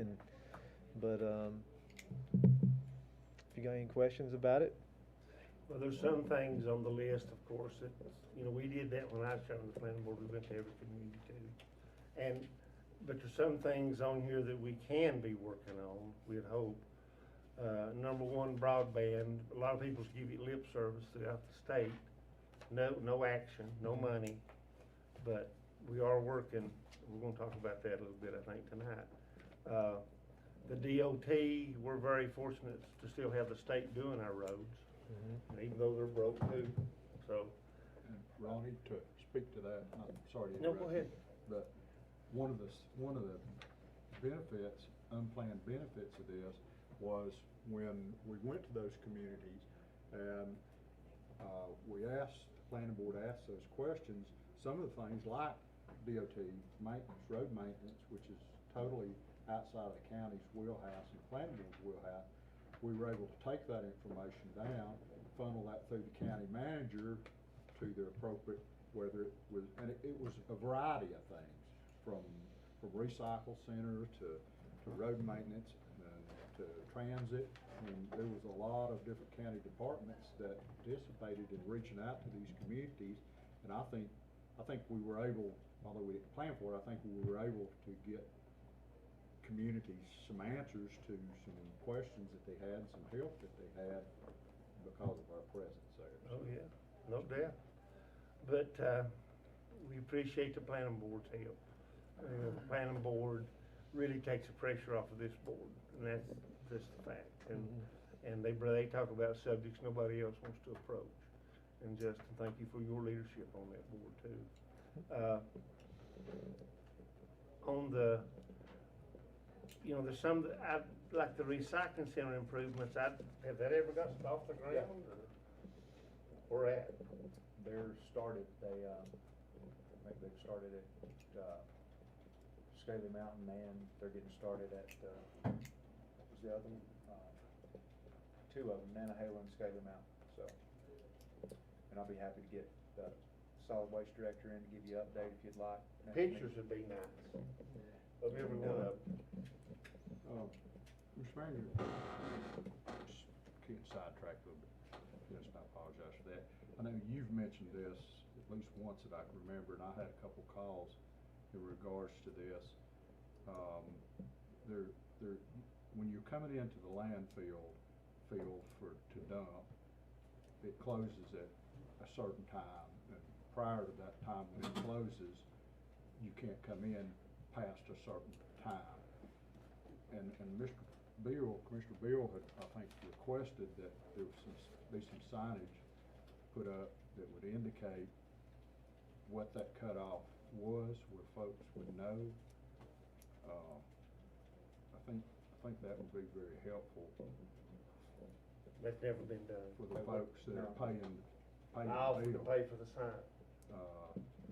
And if the sign's that expensive, I'll split it with you, but, Now, is this one separate than the one, so just a bigger sign than the one there? Have you read the sign that's there now? What does it say? 4:30, 15 minutes prior to, or something. It needs to be, You we go can out look there and read into the it. What would sign. you like it to say? What? Gates close at blank time. Okay. It ain't, there's no reason to say that it closes at 4:30, because it closes way before that. I guess, I agree with that. I use this as a comparison, probably not a fair comparison, but when I go to Sunset to eat supper, there's a sign that says it closed at 8 o'clock. And if I get there at 7:59, Mike McCall will make sure the door's unlocked, and I'll go in and get my hamburger and french fries and go home. It doesn't say you gotta be here at 7:15 and be done eating and gone by 8. So, I guess, We'll get a hand. The considerate person may, the considerate customer might do that. Anyway, Justin, we get back on track to your planning board. How many people are on the planning board at this time? I think we have any vacancies, Joe? I think we're full right now. I think we're full with the We got a 11. full, Yeah. and I know you're not meeting now, and, we are, or you are. Yeah, we met remotely? last week. I'll meet him for You meet in person. Mhm. What are you working on now, Justin? We're working on some wireless telecommunication changes, Good. updates, which we're gonna have we had a meeting last Thursday, and we're gonna have a continuation meeting on the 23rd. 23rd. And you're getting good attendance with the planning board members? Yeah, we had 8 at the last meeting. Good. So, Good. What do you wanna add to your report, Justin? Or Joe? only thing I Anything wanna you'll add is, former chairman Joe Dill led the majority of this. I only took over the last 2 visits, so I'd like to thank him because he led the majority of these meetings, so I don't wanna forget him. And Before we leave this, do you have a report on Mr. Morgan, Joe, the latest? He's home. He is home. Yep, I got that text. He is home. It's feeling pretty rough, but he is home. One thing I would like to add to that report, didn't make it on the top 10 list though, but should be considered when we do have an opening. There was a request for a spot on planning board for somebody from Mount Halo area. When we were over there, they did request that they get representation on that thing. That'd be Commissioner Higdon's wheelhouse. He'll find us one. Anything else, Justin? Nope, you have any more questions for me? Any more questions for Justin? I got Thank you, one sir. for I got one for Joe. Sir. In regard to a meeting on, July 23rd, are you available this coming Monday the 20th? Can you give me a time for us to Anytime talk? you want to meet, Mr. Shields, be fine with me. Okay, 10:30 Monday? 10:30 Monday. 10:30 Monday. I just wanna look at try to get us there, what we're doing that night, put that in the package, try to see what we're gonna do that night. Come by the office, Mr. Ronnie? Shields. Yes, sir, I'll come by y'all. Will they let me in? I'll let you in. All right, okay. Thank you, Justin. All right. Appreciate all you do and all the Shit. planning board does. Thank you. Thank you. All right. Next on the agenda, if I can find it, is what? No wrong door. No wrong door. This is Lori and I'll just give you a quick report on no wrong door. Are we overwhelmed? Yes. Not only with probation people, but just with community needs right now with the mental health situation, substance abuse. Thank you for the support of No Wrong Door, not only behalf of me, but behalf of those people and the people who work there every day. Certainly need to be, if you have a chance to thank them, please do so. So with that, Lori or Chester? Mr. Go ahead. Mr. Chairman, I have prepared an agreement to provide substance abuse and mental health services. No Wrong Door has been doing so. Their contract effectively ended at the end of last fiscal year. This agreement would cover the present fiscal year dating back to July 1, 2020 through and including June 30th, 2021.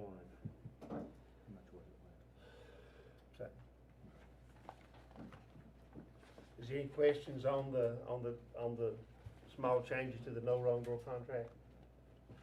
If not, we'll entertain a motion to accept is it a resolution? No, this is just to approve the agreement. The agreement, okay. Motion been made and second, we approve the agreement between the Board of County Commissioners and No Wrong Door. And the Any sheriff's further- a party to that as well. Any further questions? If not, all in favor say aye. Aye. Any opposed? Okay, designation of a voting delegate and alternate voting delegate to the National Annual Conference, which will be held virtually. I'm willing to serve as that voting delegate, and if anybody else would like to be the alternate, that'd be great. Motion approved, Mr. Bill. And Mr. Shields is an alternate. That'd be good. So Don't you moved. die on me. You just gotta fly together. Motion been made and seconded that Commissioners Bill be the voting delegate, Commissioner Shields will be the alternate voting delegate to the NCACC Annual Conference. All in favor say aye. Any opposed? I thought that was basketball player. No, that's North Carolina Association of County Commissioners. Oh. You're thinking about another ball sport. Discussion regarding underground storage tank replacement at Macon County School Bus Garage. Your liaison committee has met twice with the school board about this tank, and discussions have continued. It's gonna be the recommendation of your school, of the liaison committee, that we finish this project up, what we started. We have already paid for the cleanup, we've kept everybody out of the penalty phase. We believe the county has been above and beyond to help the school system with this situation, which has been lingering for a decade. So we'd like to go ahead and finish that up tonight. The county manager will give us the details. Yes, sir. As Commissioner Bill alluded to, we removed a 10,000-gallon gas tank and a 15,000-gallon underground diesel tank. The gas tank was underground as well. We contracted with an environmental consultant, SM&E, to do that. Original contract amount was $52,800. As you'll recall, when they got in there, they had found a release from the gasoline tank. We had to remove some more dirt, ended up adding about $21,000 to that contract. When we started this, we, as Commissioner Bill said, we wanted to be sure and mitigate that environmental violation.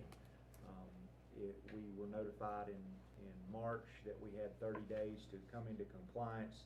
Jack Morgan's worked very hard on this project, getting that remedied, so we would not enter a penalty phase, which would have been $1,000 a day plus legal fees that would accompany that from the Department of Environmental Quality. So as of right now, both tanks have been removed, the soil has been hauled off, and we are going to install a monitoring well at that location as called for in that notice of violation that was again delivered to us in March.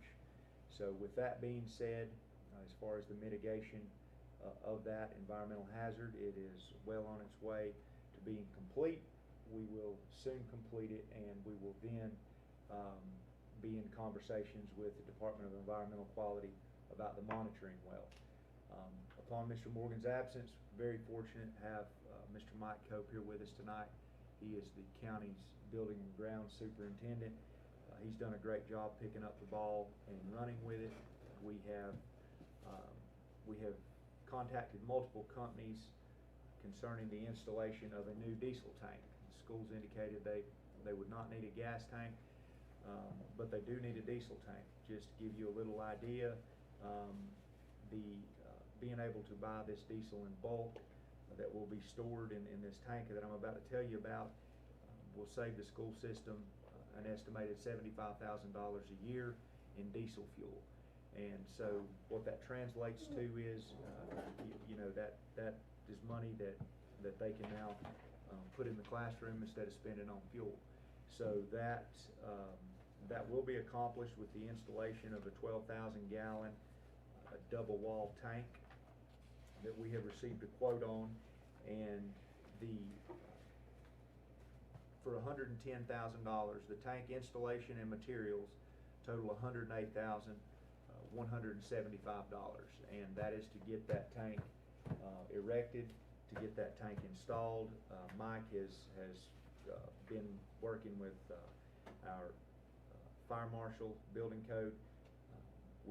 We're certain that this tank can go on there, but as Commissioner Bill will allude to the recommendation of the liaison committee, we feel like this is a good quote, a good proposal, and if the recommendation as proposed by the liaison committee goes through, we would pass this project on to the school board with the funding needed to accomplish the installation of this tank. So with that being said, that's all I have.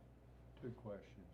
The installation of the monitored well it's in the contract to do?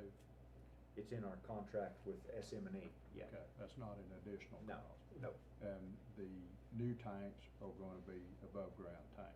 The new tank is above ground, 12,000 gallon. The old one was 15, but the max that the state will let you have is 12,000 gallon. Now there will be there's a 10 to 12 week lag in when this tank can be constructed. So what we've arranged, the guys at the garage have been able to get our pumper truck up and working. It's 6,000 gallons. So I've talked with Warren Cade and the fire marshal. That's perfectly acceptable if the school system during this time period needs to rely on that. I've spoken with the sheriff. It's actually the sheriff's department tanker that they acquired through federal program so many years back. So the sheriff is okay with it. All the parties have signed off on it. So we do have something to get them through that immediate need while this new tank is being installed. Mike, do you have anything to add? No, sir. The only thing I would say is we got two bids, and one was for a double wall tank and one was what we call a fire guard tank. We have to look at the fire guard tank because of the codes. With just the double wall, we would not meet North Carolina codes, and that's the reason that there's double wall is cheaper, but we can't go with the double wall. We got to go with the fire guard tank in order to meet those North Carolina codes. Okay. Any questions for the county manager or maintenance director Cope or Joe? If not, we'll entertain a motion that we take the money out of, we are gonna take this out of fund balance, right? It's a one-time expense, correct? It's a one-time expense. One-time expense in the total of $108,000. 110,000 total. Yeah, they'll round it. And then we release our responsibility to let the school board, make sure we understand this, let the school board is gonna handle it from the time that we pay for the tank, correct? We'll earmark the $110,000 to go toward tank installation. It'd be just like any other capital outlay. We'll put that in our budget. The school will handle the bidding of the tank, the installation, et cetera. Then they pay the invoice, then they'll send me a copy of the invoice and the check, and I'll reimburse You'll them. reimburse? Yeah. Okay. Any questions for Lori, county manager, Mike, Joe? I make a motion be approved as presented, $110,000 to install above ground tank, a diesel 12,000 gallon. Motion been made and seconded that we take $110,000 from our fund balance of Macon County for the purchase of a diesel tank for the Macon County school system. Any further discussion? Just one comment. I'd like to recognize, you recognize several people, but one I think needs to be recognized as county manager. He's a traffic director, and he was able to direct the traffic on this one to get all different people involved that needed to be to come up with an equitable solution. I would challenge anybody that thinks that that didn't happen, so thank you to our You manager. thank the liaison committee too, that, And our liaison appreciate that. committee Absolutely.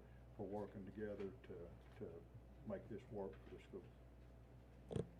Okay, any further discussion? If not, all in favor say aye. Aye. Any opposed? Okay, we have Tommy Jenkins. I asked Tommy to come real quickly to give us a report on our loan program that we approved for our small businesses. And so I asked Tommy for a quick report. Tommy, welcome. Thank you for being here. Thank you. Enjoyable as usual. This will be quick. I'll give you a couple of the quick reports. Thank you, Joe. Thanks, Mike. On our reopening Macon fund, we've got $58,000 have been applied for. And of that, there's 35,000 that has been approved or in underwriting at the moment, so. It's 35 approved of the 58 that you yeah. applied for, okay. Yeah. And how many people make up the 35? Let's see, those are 8 applications on that, so, yeah. So I anticipate as some of the federal programs wind down, if they do, that this will come into, be used more steadily as we move along. One other thing I want to bring to y'all's attention, I ran some numbers on the number of PPP loans under 150,000 in Macon County. In Franklin, there were 341, Highlands 150, Otto 17, Scaly Mountain 8, and Topton 7 that were funded. As far as PPP loans over 150,000, there were 17 in Franklin area and 17 in the Highlands Scaly area. So a lot of our local businesses took advantage of that, and I think that's Yeah. yeah. And thank you, Tommy, for Thank you, Tommy. for Okay. taking care of the loan program too. Any questions for Tommy? Thank you, Tommy. Appreciate it.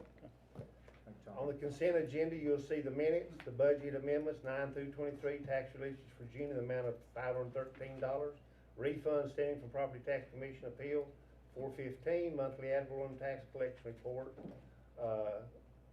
Do we have anything anybody like to pull from the consent agenda? If not, we'll entertain a motion to accept.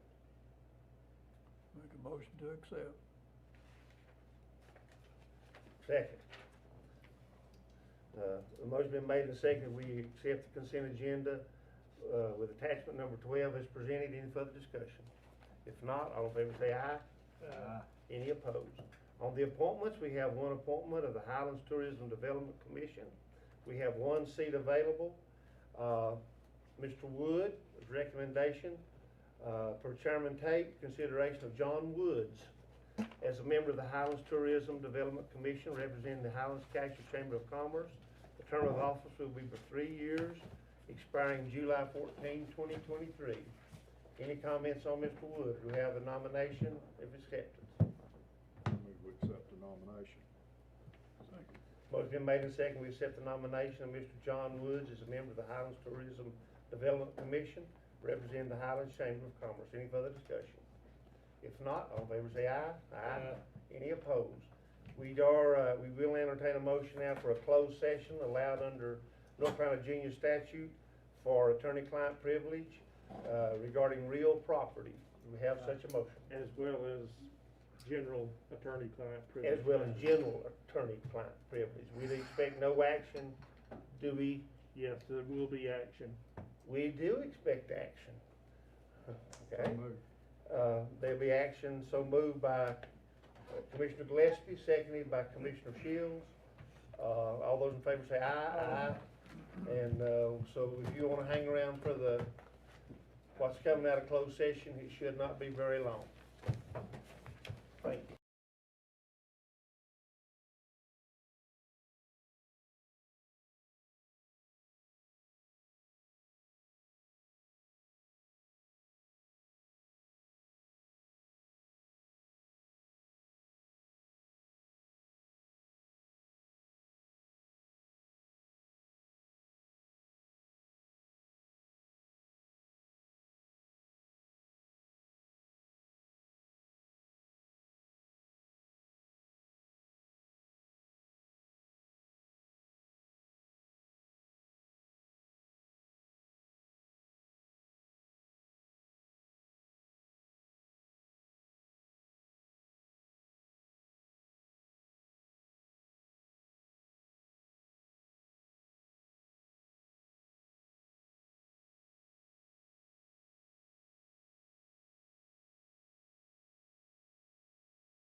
Come on, Gary.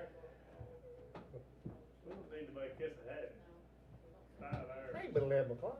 5 hours. We have been here. Taxpayers got the 2:05. money's worth tonight.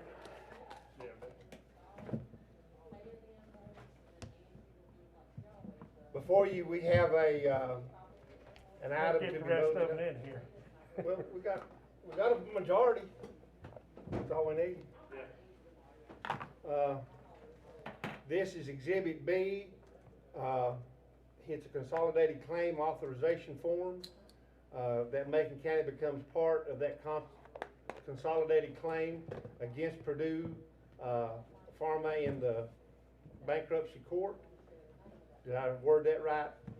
You have, and then we need a motion to authorize me on behalf of the county to fill that form out and submit it as per the instructions received.